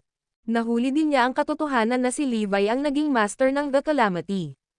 Ano? Siya ang master ng The Calamity. Bulalas ni Yuta na nanlaki ang mga mata. Noong unang lumitaw ang The Calamity, lahat ay napunta sa kapangyarihan dahil sa pagkamatay ni Levi. Ngunit, sinong makakaalam, na sa totoo lang, si Levi Garrison ang namumuno sa The Calamity. Piraso-piraso, nagsimula nang dumami ang mga nakaraang kaganapan. Ang pagkawala ng Harbinger of Death, ang serye ng mga aksyon na ginawa ng The Calamity, at ang mga huling pagkamatay ay lahat ay nangyayari sa lalaki si Levi Garrison. Halata na noon, na naghihiganti si Levi. Ang lahat sa wakas ay nagkaroon ng kahulugan sa oras na iyon. Matapos ang kanilang mahabang paghihintay para sa pagdating ng The Calamity, si Levi Garrison ay sa wakas ay nagpakita sa kanilang mga pintuan sa halip. Patayin sila. Ibinigay ni Levi ang kanyang utos. Agad na kumilos ang North Sky Lord. Inihagis niya ang kanyang sarili sa karamihan, pinutol ang ulo ng kanyang mga kaaway. Ang mga samurai ay hindi pa gustong sumuko, at sila ay sumugod patungo sa North Sky Lord, lumaban ng buong lakas. Kahit ilang beses kang bumalik mula sa mga patay, susundan ka namin pareho. Sigaw ni Yuta at Ichiro, binunot ang kanilang mga longsword. Sa larangan ng digmaan, nilalabanan ng mga samurai ang North Sky Lord, habang ang mga Ultimate Class Warrior ay pinagugnay ang kanilang mga pag-atake kay Levi. Hindi nagtagal, natapos ang laban. Wala kahit isang samurai ang nakaligtas sa pakikipaglaban sa North Sky Lord, kasama ang mga bangkay na nakahandusay sa isang malagim na pool ng dugo sa lupa. Samantala, sina Yuta at Ichiro ay nasa dulo rin habang ang kanilang mahabang espada ay walang awa na binasag ni Levi, nobela. Ang sumunod nilang nalaman, hinawakan sila ni Levi sa kanilang mga leeg at itinataas sila sa lupa. Sa kanilang mga mata na puno ng takot at pangamba, sumigaw sila, Levi, gaano ka man kalakas, hindi mo magagawang patayin si Tenichi. Hindi ka man lang makakalabas ng buhay sa reso niya. Hayaan mong sabihin ko sa iyo iyan. Hindi nila alam na iyon na pala ang mga huling salita nila. Sayang at hindi kayo makakarating para makita iyon. Kasunod nito, sapilitang pinagbagsak ni Levi ang dalawang katawan. Dugo ang tumalsik sa buong lugar, at ang natitira na lang sa dalawang Ultimate Class Fighters ay isang nakakatakot na tumpok ng laman ng mga tao. Wala na ang dalawa. Umalis ang isa. Watanabe Tenichi, maghintay ka lang. Malamig na ngumiti si Levi. At kaya, nagsimula ang paghahanap kay Watanabe Tenichi. Ang video na ito ay edited by Herban TV. Kabanata 1252. Sa loob ng Great Family of Frostford, na naging backbone ng Samson Finch, si Watanabe Tenichi ay isa sa mga pinakamahuhusay na individual. Kahit na hindi pa personal na nakalaban ni Levi si Tenichi, marami na siyang narinig na chismis. Si Watanabe Tenichi ay ang sikat na strategist ng militar ng reso niya. Mukhang hinihintay kaming lumabas ng dalawang iyon sa kanilang pintuan. Sila ay ganap na hindi handa. Malamang na distraction lang ito para kay Tenichi na bumili ng maraming oras para mag-set up ng mga bitag. Sabi ng North Sky Lord. Kinagat ni Levi ang kanyang mga labi at sinabing, Nako, hahayaan ko muna siyang gawin ang gusto niya sa ngayon. Magagawa ko pa rin siyang manghuli. Samantala, may kabuuang 3,000 samurai, kabilang ang mga mandirigman ng klase ng Diyos, ang nagtipon sa dibisyong militar. Para sa kapakanan ng pangangalaga sa kanyang sariling buhay, nagpasya si Tenichi na laruin ang bawat huling isa sa kanyang mga trump card. Mayroon pa siyang Kawasaki Zando, ang dakilang grandmaster ng reso niya, sa kanyang panig. Tiwala si Tenichi sa paparating na labanan. By the way, may balita ba kay Yuta? Tanong niya. Wala sa ngayon. Base sa nakalap na impormasyon ng ating mga especially iya, hindi pa kumikilos ang The Calamity, sagot ng kanyang nasasakupan. Talaga bang darating ang Calamity? Ngumuso si Demon Blade, na nakaupo sa isang futon. Oo, sigurado ako dyan, mariing sabi ni Tenichi. Ito na ang pagkakataon nating umakyat muli sa ranggo. Kung kaya nating talunin o sirain ang The Calamity sa labanang ito, maipapakita natin sa mundo kung gaano tayo kagaling. Ipinagpatuloy niya. Kinusat ni Demon Blade ang kanyang mga mata at sinabing, Bueno, hayaan mo silang pumunta. Papatayin ko na lang silang lahat alang-alang sa reso ni Bushido. Sa mga salitang iyon, mas napanatag si Tenichi kaysa dati. Nawala lahat ng takot at pangamba na naramdaman niya. Mas mabuting magpakita sila. Gayunpaman, lumipas ang ilang minuto, ngunit wala silang natanggap na update sa kinaroroonan ng The Calamity. Wala na rin sina Yuta at Ichiro. Paano kung may nangyaring masama sa kanila? Sabi ng isa sa kanila. Boom! Sa eksaktong sandaling iyon, isang dumadagandong na dagandong ang umalangaw-ngaw sa buong asyenda. Ang mga tarangkahang bato ng dibisyong militar, na tumitimbang ng 5 tonelada, ay gumuho sa isang kisap-mata, nobela. May nagsipa sa kanila mula sa labas. Bam! Whoosh! Bago pa man makareact ang sinuman, nanginginig ang buong military division, na para bang isang lindol ang tumama sa lugar. Ang mga ripple ay nagsimulang bumuo ng hindi mapigilan sa mga epekto na lawa sa loob ng manor. May paparating. Lahat ng mga samurai na naka-standby ay mabilis na tumayo at pamwesto, matamang nakatingin sa mga pintuan ng silid. Si Kawasaki Zando, kanina pa nagmumuni-muni ng nakapikit, ay biglang nagmulat ng kanyang mga mata, mukhang handa sa labanan. Bang! Bang! Dalawang hindi kilalang projectiles ang lumipad sa silid sa bilis ng kidlat. Clink! Kumalabog! Clink! Ang mga samurai sa unang linya ng depensa ay mabilis na tumugon, lumilihis at naglalazlaz sa mga projectiles. Ano sa mundo? Yuta! Ichiro! Nang sa wakas ay masusing tingnan ng mga samurais ang sinasabing mga projectiles na ipinutok sa kanila, sila ay nanlamig sa lugar, sa lubos na pagkabigla at takot. Ang mga iyon ay hindi projectiles, iyon ang laman at buto ni Yamamoto Yuta at Mitsui Ichiro. Namutla ang mukha ni Tenichi na parang kumot, kaya nahulog na ang dalawa. Ganyan ba talaga kalakas ang The Calamity? Dalawang ultimate class warrior, nakikipaglaban kasama ng libu-libong samurai at god class warrior. At gayon pa man, sila ay brutal na pinatay ng ganito. Pinaikit ni Demon Blade ang kanyang mga mata. Pursing his lips into a cold smile, parang natuwa siya sa mga pangyayari. Thud, thud, thud. May mga yabag ng paa na papalapit sa silid. Bawat yapak ay parang kumpas ng tambol, na nagpapalakas ng tensyon sa silid sa isang tuloy-tuloy na crescendo. Makikita ang mga silhouette ng dalawang lalaki. Dalawang lalaki, may nagturo. Nakikita ko ba ang mga bagay? Dalawang lalaking sinusubukang lumaban sa amin. Dito sa military division, sabi naman ng isa. Ang mga samurai sa silid ay ganap na natulala sa kakaibang pagliko ng mga pangyayari. Seryoso, ito ay masyadong walang katotohanan. Ang video na ito ay edited by Urban TV. Kabanata 1253, may 7 ultimate class warrior si Tenichi na nagbabantay sa kanya. At isa sa kanila ay ang mabigat na Demon Blade, na ang dakilang Grandmaster ng Reiso niya. How dare the Calamity send out 2 fighters to fight us? Tenichi, humanda ka sa aking galit. Isang walang awa na ungol ang maririnig. Alam ni Levi na si Tenichi ang utak sa likod ng kanyang pagpatay, kasama si Samson Finch. Kaya, ang kanyang pagkapuot sa kanya ay hindi bababa sa kay Samson Finch. Sa kamay lamang ni Tenichi, mapatahimik ang mga kaluluwa ng kanyang namatay na mga kapatid. Sa isiping iyon, isang nakamamatay na aura ang lumabas sa kanya. Sa kabaligtaran, ang puso ni Tenichi ay nahulog sa isang kabog. Bakit ang The Calamity ay napakahilig na patayin ako?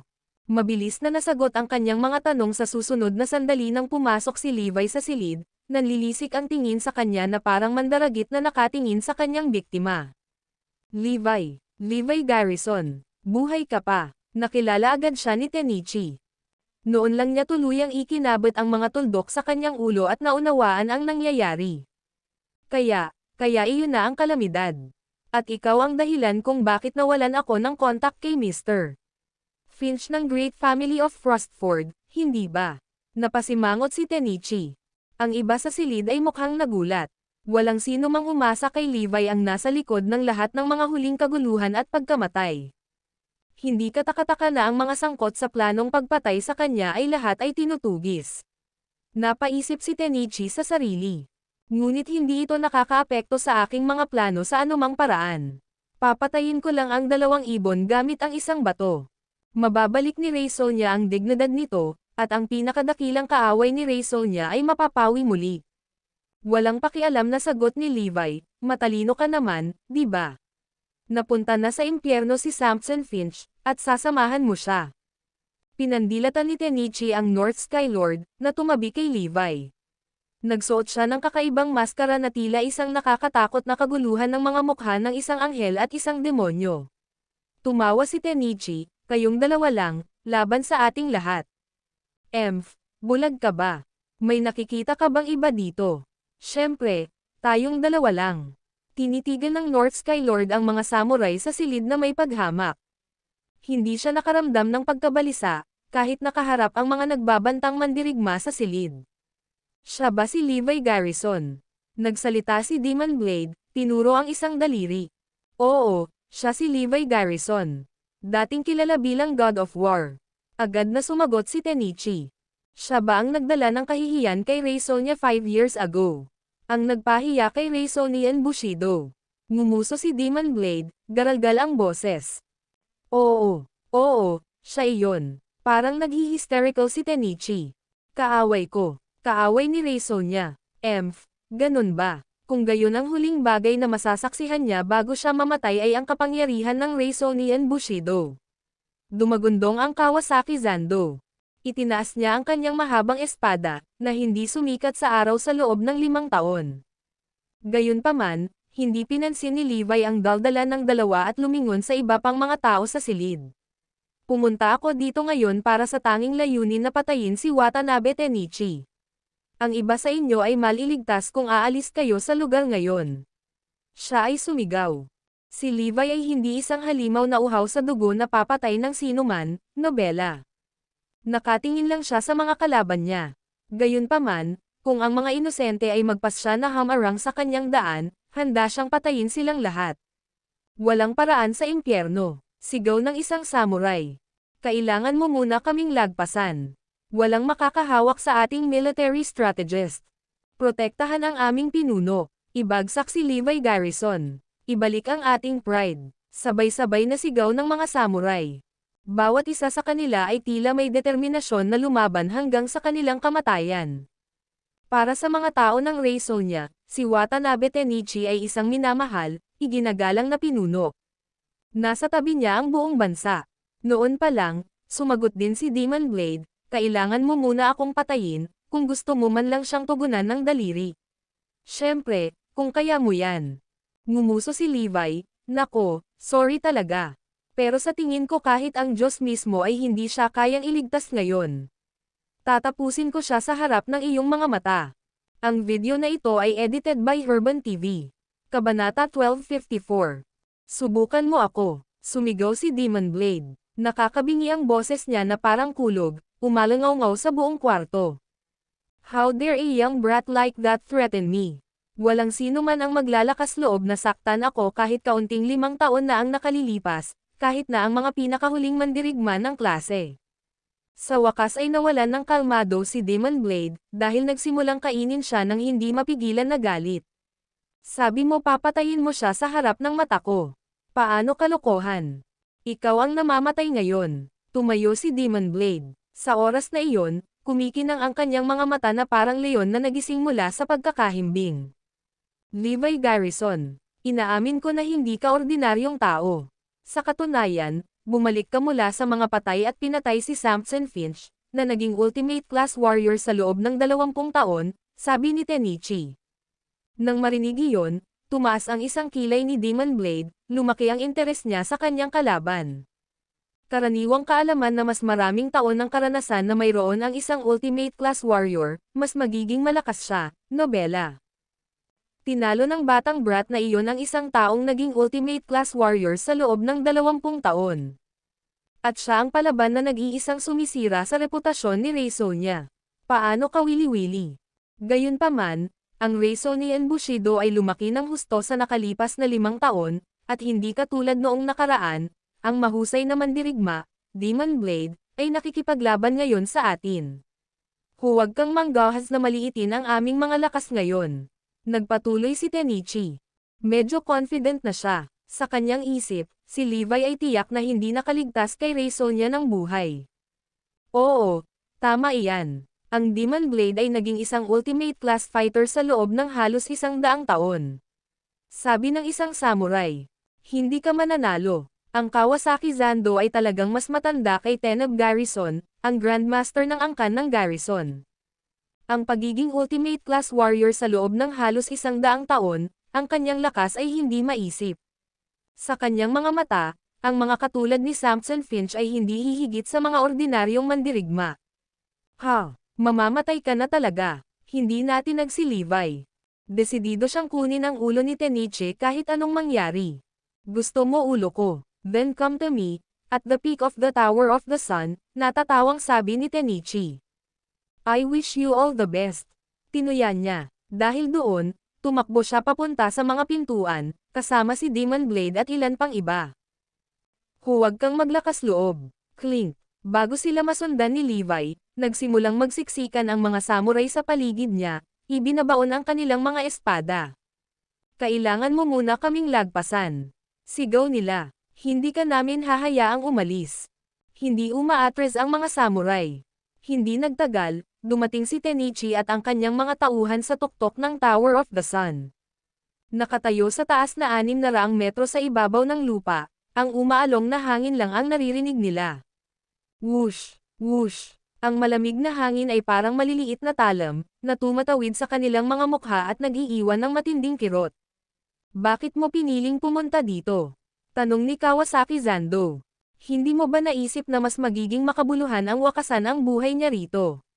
Isang tagumpay sa pinakamataas na rurok ng ating bansa, na magsasad ng pag-angat ni Reisonia sa kapangyarihan. Sagot ni Tenichi.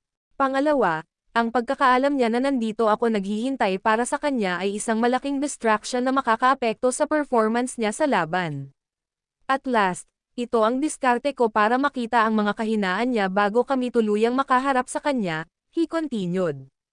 Sa madaling salita, ito ay isang diskarte upang matiyak na si Levi Garrison ay mamamatay, isang diskarte upang tapusin ang kanyang buhay sa lahat ng mga gastos. Walang alinlangan, si Tenichi ay isang strategist ng militar, hindi isang mandirigma. Kaya, wala siyang pakialam sa paglalaro nito ng patas sa mga larangan ng digmaan. Sa kabilang banda, hindi na bahala ang Kawasaki Zando tungkol sa diskarte ni Tenichi. Ang nasa isip lang niya ay nagpatay ng tao. Sana pumunta siya dito. Ang video na ito ay edited by Herban TV. Kabanata 1255. Inaasahan ng Kawasaki Zando na makipaglaban sa mga kabataan ng Erudia. Gusto niyang makita kung ano ba talaga ang mga ito. Kung hindi, siya ay lumabas sa pag-iisa ng walang kabuluhan. Ang ating Reisonian Bushido ay ibabalik sa dati nitong kaluwalhatian. Sa katunayan, hindi dapat ikagulat ang balita. Wala pang kalahating araw, kakalat ito na parang apoy at yayanig sa mundo. Sabik ding naghihintay si Tenichi sa pagdating ng sandaling ito. Kung maaari niyang ipadala si Levi sa kanyang kamatayan sa Reisonian lupa, ang kaluwalhatian ay hindi malulutas. Samantala, kapwa si Levi at ang North Sky Lord ay na-corner ng libu-libong tao. Ang mga numero ay tumataas pa rin. Kasama ang grupo sa labas ng Military Division, ito ay isang hukbo na may 5,000 malakas. Lahat ay naghihintay na may halong hininga. Isa lang ang posibleng solusyon para mabawi ang kahihiyang dinanas nilang 5 taon na ang nakakaraan, patayin si Levi. Simulan na. Dumating ang utos ni Tenichi. Sina Levi at North Sky Lord ay nagbahagi ng tingin bago simulan ang kanilang pag-atake. Ang North Sky Lord ay sumugod sa larangan ng digmaan tulad ng isang bayani na may higit sa taon na lakas. Kaagad, nagpatawag siya ng 100 metrong taas na shockwave na ipinadala niya sa paparating na mga tao. Boom! Ang siksikan ng mga tao ay biglang napunit at nagkalat sa pag-atake nito. Maraming casualty ang makikita habang ang mga tropa ay nagpupumilit na umalis sa daan. Umalis ka sa daan ko, o mamatay ka. Sigaw ni Levi habang nililangon niya ang bungad na ginawa ni North Sky Lord. Tiningnan ni Levi ang isang kalaban na nakatayo sa kanyang daan. Naghagis siya ng suntok na nagpalipad sa lalaki sa karamihan na parang bola ng kanyan. Bang! Ang suntok na iyon ay sapat na nagwawasak upang matamba ang higit sa 100 lalaki. Nakahiga sila doon sa isang namimilipit na masa, na may maraming bali ng buto. Naiinip ni Levi ang kanyang dila habang pinagmamasdan ang susunod na alon ng mga kaaway na paparating sa kanya. Isang sigaw ng labanan ang narinig habang ang isang squad ng mahigit 100 God-class warriors ay sumugod kay Levi na may mga saber sa kamay. Slash! Walang sino man ang makahuhula sa susunod na nangyari. Sa pagtama, nabasag ang mga saber. Para bang gawa sa bakal ang katawan ni Levi dahil hindi ito maarap. Walang pakialam na umiwas si Levi sa isang atake na nagmula sa kanang gilid. Lumapit siya at marahang hinawakan ang katana ng kanyang kalaban. Sa pamamagitan ng isang plakang motion, pinutol ni Levi ang talam sa kalahati. Sinubukan ng kanyang kalaban na tumakas, ngunit huli na ang lahat. Sa isang pitik ng kanyang palso, inihagis ni Levi ang talam sa katawan ng tao. Tumalsik ang dugo sa buong sahig bago bumagsak sa lupa ang patay na salarin sa isang mapurol na kalabog. Natigilan ang lahat. Ito ay mga mandirigma ng klase ng Diyos. Ang mga batikang mandirigma ay tinatrato na parang mga laruan lamang. Nagsimulang pawisan ang batalyon sa kanilang baluti. Paano nila matatalo si Levi? Ang kanyang ekspresyon naman ay walang pakialam. Ang laban ay walang iba kundi isang paglalakad sa parke para sa kanya. Naglakad-lakad siya sa paligid ng maluwag sa kabila ng lubos na napapalibutan. Ngunit ang North Skylord ay nagpinta ng isang ganap na naiibang larawan. Siya ay umatake tulad ng isang mabangis na hayop, na nagpapadala ng libo-libo na nakakalat sa ganap na pagkagulo. Ang pares ay may dalawang ganap na magkaibang estilo ng labanan. Ang isa ay kalmado, at ang isa, ligaw. Gayunpaman, gumawa sila ng isang nakakatakot na club. Para bang bumangon ang mga demonyo mula sa impyerno para lumaban. Bawat pag-atake na kanilang pinakawalan ay napipinsala o napatay ang sinuman sa kanilang landas. Sa maikling panahon, ang bakuran ng dibisyong militar ay naging libingan ng masa. Nagkalat ang mga tambak na katawan sa buong looban. Ang hukbo ng 5,000 ay hindi kalaban para kay Levi o North Skylord. Hindi nagtagal, umalis ang mag-asawa sa lugar na wala pang 2,000 lalaki ang nagtatangkang pigilan ang kanilang pagsulong. Ang mga tropa ay samurai, naniniwala sa diwa ng Bushido. Kahit na may mga posibilidad na laban sa kanila, hindi sila atres ng walang laban. Pumatay tayo. Dumating ang kanilang mga sigaw habang sila ay sumugod patungo sa mag-asawa. Muling umatake ang North Skylord, na sinundan ng malapitan ni Levi. Kasalukuyang itinatanghal ang isang matinding labanan. 5 minuto lang ang lumipas, at wala nang naiwan na nakatayo. Matagumpay na nar-arrow ni na Levi at North Skylord ang isang batalyon na mahigit 1,000 malakas. Ang labanan ay nag-iwan ng maraming nasugatan. Sa kabila nito, nag-alab pa rin sila sa pagnanais na pigilan sina Levi at North Skylord. Gayunpaman, ang kalubhaan ng kanilang mga pinsala ay humadlang sa kanila na bumangon. Walang magawa ang mga tropa kundi manood ng walang magawa habang nilalampasan sila. 5,000 batikang mandirigma ang nagawang pigilan ang magkapareha sa loob ng halos 1 minuto. Kinilabutan sila. Ang mga natalo ay ang mga Ultimate Samurai Masters, na, walang pag-aalinlangan, ay nalampasan ang 30,000 na nilabanan ni Levi 5 taon na ang nakakaraan. Ipinakita lamang nito kung gaano kalaki ang kapangyarihang natamo ni Levi sa loob ng 5 taon. Ngayon, nakakuha pa siya ng makapangyarihang kakampi. Siya ay halos walang talo. Patuloy, sa tore ng araw. Sigaw ni Levi, ang kanyang mga mata ay nag-aapoy sa isang malamig na glow. Ang video na ito ay edited by Herban TV. Kabanata 1256. Ang hindi napagtanto ni Levi at ng North Skylord ay ang naunang labanan ay isang lasa lamang ng kung ano ang darating. Maaaring mayroong isang hukbo na 5,000 sa bakuran ng dibisyon ng militar, ngunit iyon ay isang maliit na bahagi lamang ng mga conscripted na mandirigma. Huminto si Levi upang suriin ang lugar at malaman na ang tunay na humahadlang sa kanilang pag-unlad ay nasa labas ng bakuran.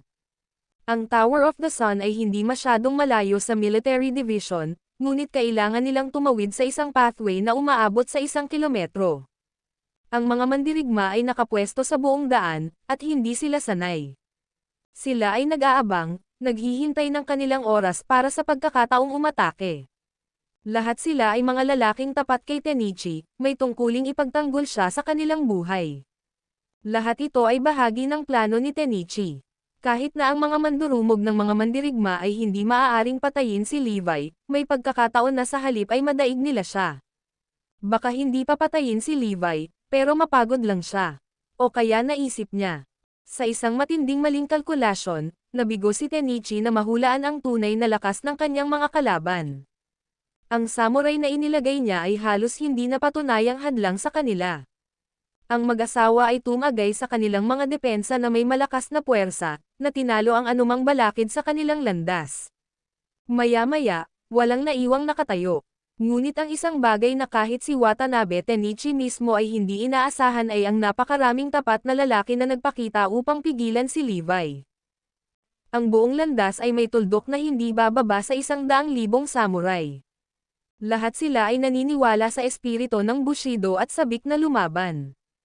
Nang marinig na nasa panganib si Watanabe Tenichi, lahat sila ay nagrally sa kanyang panawagan, umaasa ng pagkakataon na maibalik si Reisonian Bushido sa dating kaluwalhatian nito. Samurai mula sa lahat ng dako ay dumating na may isang layunin, upang patayin si Levi Garrison. Wala pang isang oras, ngunit parang isang kawalang hanggan ang lumipas. Hindi nagtagal, dumating sina Levi at North Skylord sa base ng Tower of the Sun. Parehong basang-basa ng dugo ang dalawang lalaki para mapagkamalang bangkay, ngunit hindi sa kanila ang dugo. Sa ngayon, lahat ng 100,000 lalaki na nakatagpo nila sa kanilang pagpunta sa Tore ng Araw ay natalo.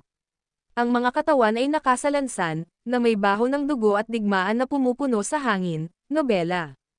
Sa buong rehiyon, ang mga daing ng natalong samurai ay narinig. Ito ay isang malungkot na panaghoy ng kahihiyan at dalamhati. Ito ay isang mas malaking pahid kay Reisonian Bushido, mas masahol pa sa napakalaking kahihiyan na kinailangan nilang tiisin 5 taon na ang nakararaan. Kahit 100,000 samurai ay hindi makapigil sa kanilang dalawa. Kung ang balita ng labanan ay kumalat, ito ay pinangalan ng Battle of Gods. Ang Master of the Calamity, pati na rin ang North Skylord, ay matagumpay na natalo ang 100,000 samurai sa Reisonia. Ito ang katumbas ng dalawang lalaking nasa hustong gulang na nagtatanggal ng mga insekto. Ang mga Reisonian ay walang natitirang dignidad, sapagkat ito ay ganap na nawasak ng kanilang pagkatalo sa labanang ito. Ang laban na ito ay magbabalik kay Reisonian Bushido ng 10 taon. Hindi lang lalaki ang nawala sa kanila, pero higit sa lahat, ang kanilang dignidad. Ang kahihiyan ay higit pa sa lahat. Maaari lamang silang manood, ganap na kaawa-awa sa pagsulong ng pares. Hindi nagtagal, si Tenichi na lang ang baalang makipaglaban. Siya ay nagdala ng pag-asa ng libo-libo sa Reisonia. Ito ang mga lalaking lubhang gustong ibalik si Reisonian Bushido sa isang mas kagalang-galang na estado. Dapat matalo si Levi Garrison. Luwalhati kay Reisonia. Nakahiga doon ang libo-libong mga nahulog. Ang kanilang mga mata ay nanunood sa Tore ng Araw, ang lugar kung saan nanatili ang kanilang tanging pag-asa. Pagtingin sa Tower of the Sun, napangisi si Levi. Kahit na pumunta ka sa impyerno at bumalik, Tenichi, aayusin ko ang ulo mo. With that, pumasok si Levi at North Skylord sa tower. Hindi na sila papasukin ni Tenichi sa loob, nang walang hadlang. Naglagay siya ng higit pang mga manlalaban, handang hamarang sa sandaling pumasok si Levi sa gusali. Sa kabila nito, nagawa ni Levi at North Skylord na lumaban sa lahat ng 200 palapag. Pagkatapos ng lahat, ito ay hindi isang tanong ng kahirapan ngunit oras lamang. Sina Levi at North Skylord ang hindi matatalo na duo. Ito ay hindi nagtagal sa kanila sa lahat, sa katunayan. Ang labanan ay isang madugong labanan, habang sila ay lumaban sa kanilang paraan.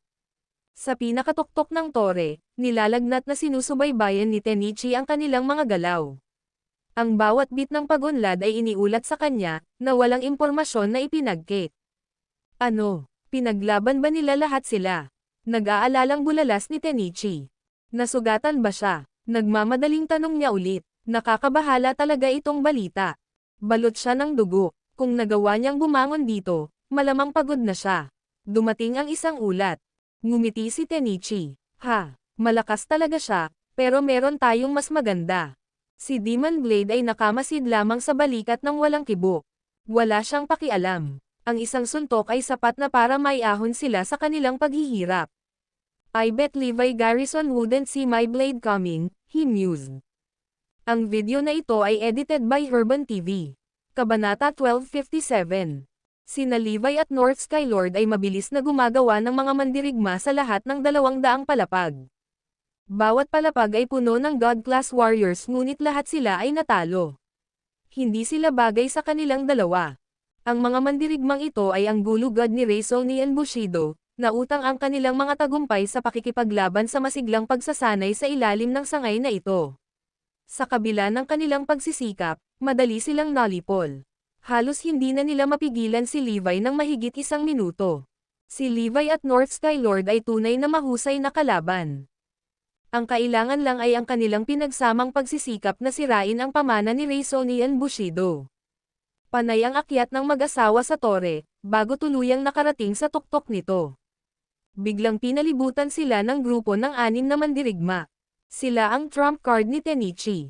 Ang kanyang huling paraan, ang 6th Great Grandmaster. Kung hindi siya nasa ganoong katakot-takot na kahirapan, hindi sana sumagi sa isip ni Tenichi ang pag-iisip na ilabas sila. Levi Garrison, hayaan mong maging libingan mo ang sahig na ito. Pinan ng 6 si Levi ng isang nagbabantang pandidilat, habang inihahanda nila ang kanilang mga pag-atake. Malamig na tiningnan ng North Skylord ang 6 na figure at sinabing, "Guro, ipaubaya mo sila sa akin." "Sige," sagot ni Levi habang sumusugod sa tuktok. Sinubukan ng 6th Great Grandmaster na pigilan si Levi, ngunit pinigilan sila ng North Skylord. Isang matinding labanan ang sumiklab sa pagitan ng 7 sa maliit at nakakulong na espasyong iyon. Sa tuktok ng Tower of the Sun, nakaupo si Demon Blade sa kanyang mga tuhod. Nakapikit ang kanyang mga mata habang hinihintay ang nalalapit na pagdating ni Levi. Nakatayo sa tabi niya si Tenichi. Sinasalamin ng panahon ang madilim na kapaligiran ng Reisol niya. Ang mga maitim na ulap ay nagtipon sa kalangitan, na nagdaragdag sa pakiramdam ng pag-iisip at kadiliman. Ang tore ay madaling isa sa pinakamataas na istruktura sa lupain. Ang itaas na bahagi ay nababalot sa mga ulap, kung saan ang mga kasalukuyang nakatira nito ay naghihintay sa gitna ng umaalulong na hangin at nag-iipon ng ambon. Sa labas, umuusad ang bagyo. Biglang may narinig na yabag papalapit sa kwarto. Bumagsak ang mukha ni Tenichi. At kaya siya dumating. Isang malagim na figure ang mabilis na lumapit, basang-basa sa dugo. Biglang nagmulat ng mata si Demon Blade. Pinandilatan niya si Levi na may kidlat na nagbibigay liwanag sa kanyang tingin. Isang kakilakilabot na shockwave ang nabuo at sumabog kay Levi, nagpakawala ng isang malakas na dagandong. Boom! Nakatayo lang si Levi, tumutulo ang dugo sa katawan niya. Tumitig si Tenichi ng ilang sandali at napagtanto niyang wala sa dugo sa katawan ni Levi ang sarili niya. What the hell? Nilabanan ba niya ang mahigit 100,000 lalaki nang walang kahit isang pinsala? Ang kanyang hininga ay kalmado at panay. Ang kanyang mga yapak ay magaan. Seryoso lang ba siya sa isang labanan? Ang pag-iisip ay nagpalamig ng dugo ni Tenichi. Gayunpaman, sumuko si Demon Blade. Si Levi ay isang malakas na kalaban, at tiyak na napukaw ang kanyang interes. Bakit pa ako magpapakahirap pumatay ng taong mahina? Pagkatapos ng lahat, hindi siya lumabas mula sa isang 5 taong pag-iisa upang labanan ang isang wimp.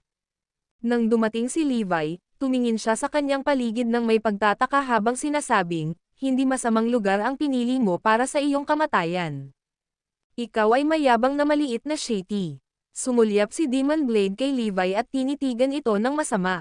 Nakakagulat, si Tenichi ay tila nakaka-relax. Goodness, napakalakas mo. Kung hindi dahil sa mga pangyayari, gusto kitang maging kaibigan. Sa tingin mo ba kahit papaano karapat-dapat kanyan? Asar ka. Inis na inis ni Levi ang dila at tinuron ng nag-aakusa si Tenichi. Narito, alam kong determinado kang patayin ako at lahat, ngunit alam mo ba kung sino ang lalaking ito, na nakatayo sa iyong harapan? Tanong ni Tenichi, na may absent-minded flick ng kanyang palso. Payagan akong ipakilala sa iyo si Demon Blade, ang ultimate class warrior na may pinakamataas na kalibre sa Reisol niya. 50 taon na ang nakalilipas, ang taong ito ay nag-iisang humarap sa lahat ng ultimate class warrior ng Bayview, para lamang ihatid sa kanila ang isang matinding pagkatalo.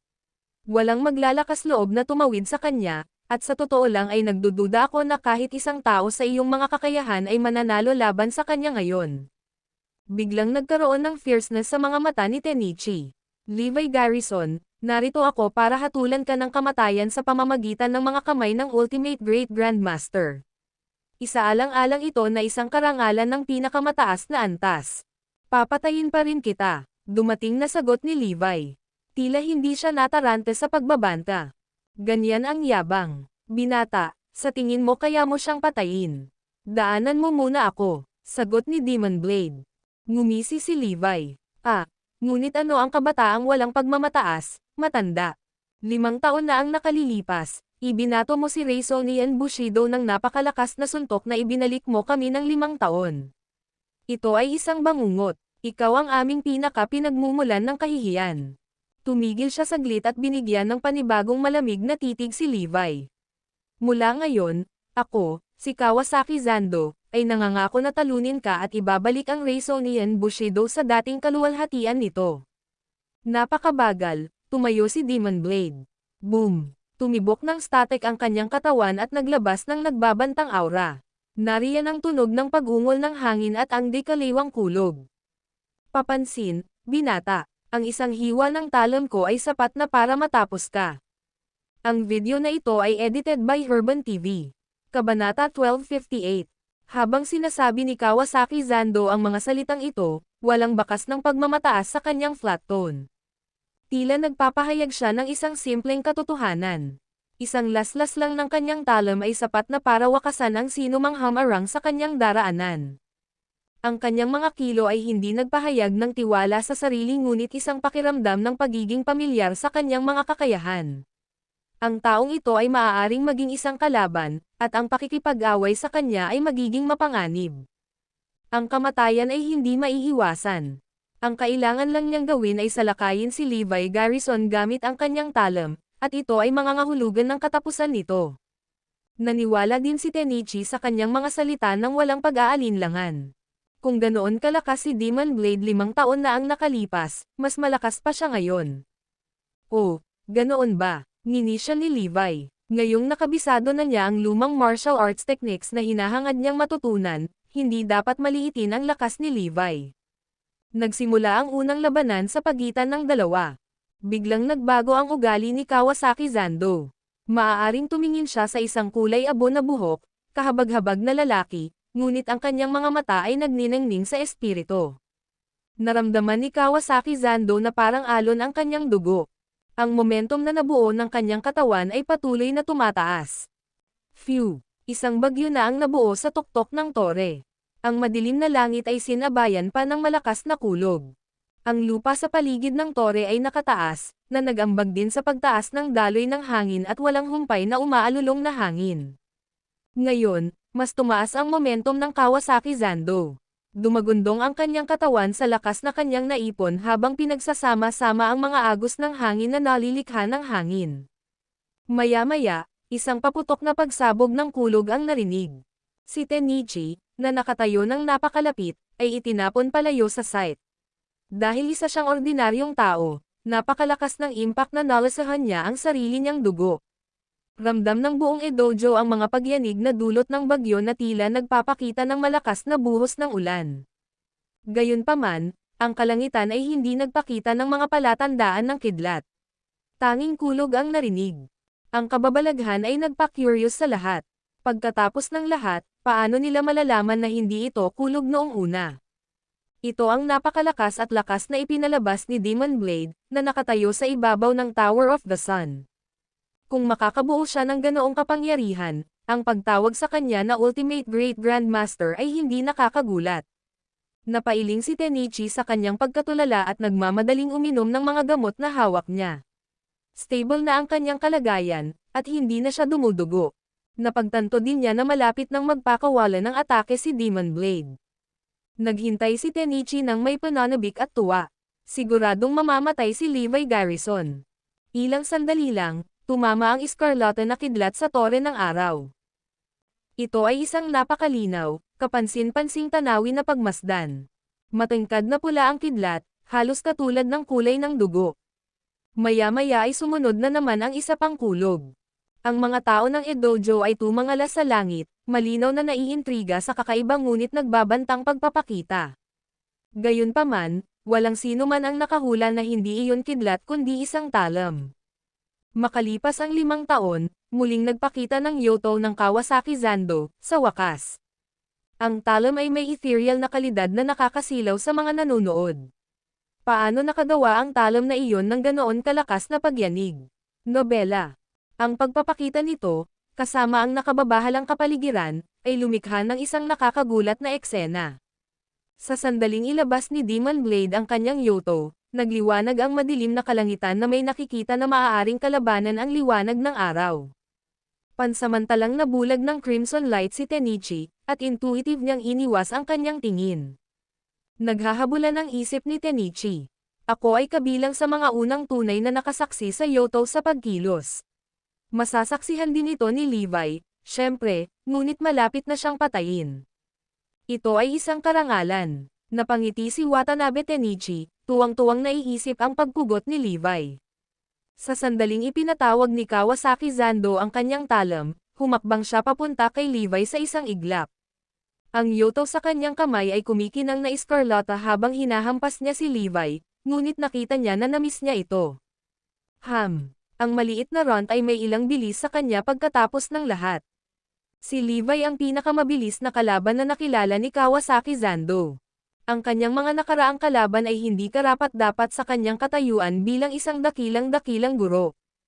Out of nowhere, isang tumalsik na dugo ang dumaan. Ang video na ito ay edited by Herban TV. Kabanata 1259. Isang matalim na tunog ang narinig, na sinundan ng isang malakas na kalabog. Isang tumalsik na dugo ang nakatakas sa away, at dumapo sa mukha ni Tenichi. Ang mainit na dugo ay muling nagpamulat kay Tenichi. Hahaha, tumawa siya at maingat na hinawakan ang dugo sa kanyang mukha. Patay na si Levi Garrison, sa wakas. Nakita na niya ito ng sarili niyang mga mata.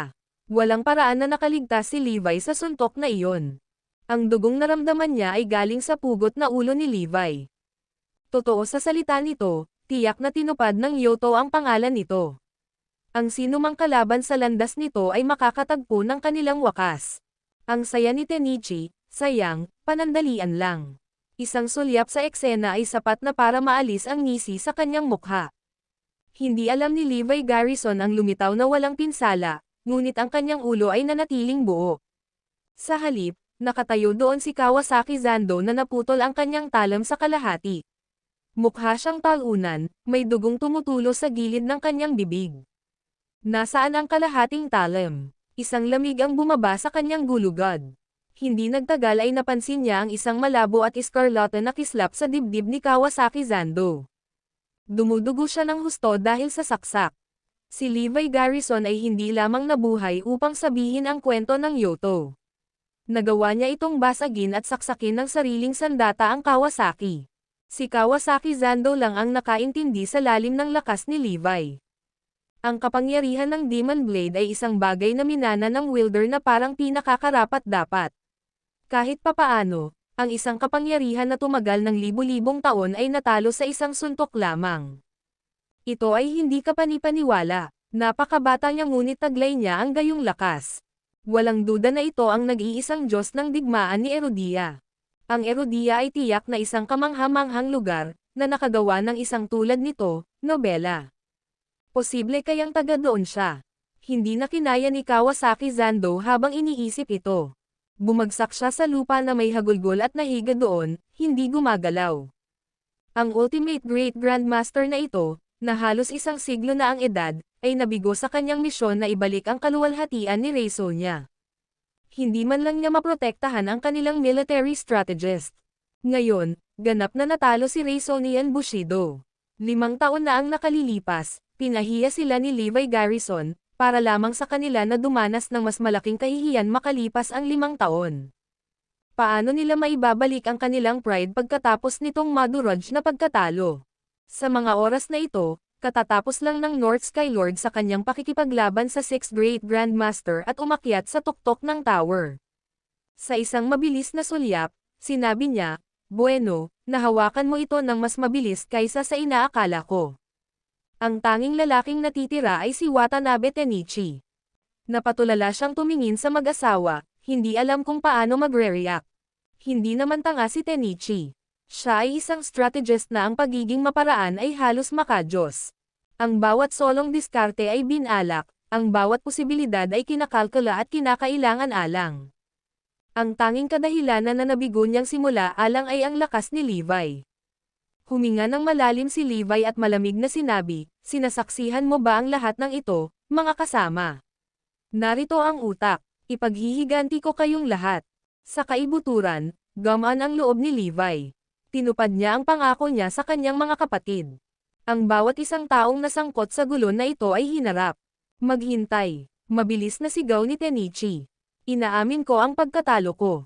Ngunit bago ako mamatay, may ilang mga pagdududa na gusto kong alisin. Bakit hindi? Hulaan ko. Ano ang gusto mong malaman? Tanong ni Levi sa napakalamig na tono. Simple lang ang mga tanong ni Tenichi. Gusto niyang malaman kung paano nakaligtas si Levi sa pag-atake, kung paano siya nakabawi, at kung ano ang naging isa sa The Calamity. Tapat sa kanyang salita, sinagot ni Levi ang lahat ng kanyang mga tanong. Matapos marinig ang lahat ng paliwanag, kontentong ngumiti si Watanabe Tenichi. Huwag mong kalimutan, Levi Garrison. Maaaring binigyan mo kami ng nakakahiyang pagkatalo ngayon, ngunit may pagtutuos sa darating. Ngumisi si Levi. Isang pagtutuos mula kanino, manalangin sabihin. Wala ka sa Ultimate Class Warriors, sa pagkakaalam ko. Ang lakas ni Reisonia ay nakasalalay sa aming hindi sumusukong kalooban. Sigaw ni Tenichi. Mabubuhay pa rin ang diwa ni Bushido. Markahan ang aking mga salita, balang araw, magkakaroon ng isang samurai na malakas na hamanin at talunin ka. Ngumisi si Levi. Hanggang doon, maghihintay ako. Pero bago ka mamatay, may sarili akong tanong. Paano nakabalik ang Blood King Palace? Hindi ba sila nalipol? Tanong ni Levi. Binigyan ni Watanabe Tenichi si Levi ng nakakalokong ngiti. Gusto mo ba talagang malaman? Oo, sabihin mo sa akin. Ang video na ito ay edited by Herban TV. Kabanata 1260. Hindi mo malalaman ang sagot sa sikretong iyon. Biglang lumiit ang mukha ni Tenichi sa isang pilit na ngiti habang naglalagay ng tonto sa kanyang tiyan. Dahil sa sakit ay napabuntong hininga siya ng malakas, ngunit nagpatuloy siya. Lumuhad siya sa lupa at sumigaw, "Mabubuhay si Bushido." Ang tonto ay pinahiran ng lason, at hindi nagtagal ay nalagutan ng hininga si Tenichi, nobela. Ang lason ay mabilis na kumikilos, at walang pagkakataon na mailigtas siya. Gustong malaman ni Levi Garrison kung paano bumalik ang Blood King Palace, ngunit lumamig na ang landas. Gayunpaman, hindi ito mahalaga sa kanya. Naipaghiganti niya ang kanyang mga kapatid, at iyon ang pinakamahalagang bagay. Naghiganti ka na, ngayon ay iuuwi ko na kayong lahat. Sigaw ni Levi. Inutusan ni Levi ang kanyang mga tauhan na kunin ang mga bangkay ng lahat ng 357 biktima, kabilang ang kay Jonah Garrison. Dahil ang ilan sa mga bangkay ay natagpuan sa isang malungkot na estado, nagpasya si Levi na i-cremate ang lahat at ilagay ang mga abo sa mga burial urn. Hindi niya matiis na ilibing sila sa ibang bansa. Kinailangan silang ilibing sa bahay sa Erodia. Ito ay mga mandirigma ng Erodia, mga lalaking ipinanganak at lumaki doon. Desidido si Levi na gumawa ng isang libingan para sa lahat ng kanyang nahulog na mga kasama. Di nagtagal, umalis sina Levi at North Skylord sa Tower of the Sun, na sinalubong ng luhan ng 100,000 lalaki. Ang makitang buo ang pag-alis ng dalawa ay naging sanhi ng matinding kalungkutan sa kanila. Napagtanto nila na ang ibig sabihin nito ay ang pagkatalo ng Demon Blade. Nabigo na naman si Reisonian Bushido. Ang pagkatalo ay nagdulot ng mapangwasak na dagok sa kanilang moral. Walang sinasabi kung sila ay gagaling mula sa kahihiyan, kahit na lumipas ang isang siglo. Ito ang araw na hindi malilimutan ng mga tagasunod ni Reisonian Bushido. Kung hindi mapapawi ang kahihiyang ito sa malapit na mangyayari, nangamba sila na wala na silang natitirang dignidad. Mabilis na kumalat ang balita tungkol sa labanang ito. Ang Master of the Calamity at North Skylord ay nag-iisang natalo ang mga Reisonian sa labanan. Una ang pagkatalo ni Yuta Yamamoto at Ichiro Mitsoy, na sinundan ng 100,000 samurai na ipinadala upang labanan si Levi at North Skylord. Kabilang sa mga nakitang nasawi ay ang 7 Great Grandmasters kabilang ang Demon Blade, ang Ultimate Great Grandmaster, sa pinakamataas na tore ng Bayview, kabilang ang pagkamatay ni Watanabe Tenichi, ang military strategist. Ang mundo ay sumabog sa isang siklab ng galit sa lalong madaling salita ay lumabas. Hindi may kakaila ang lakas ng The Calamity.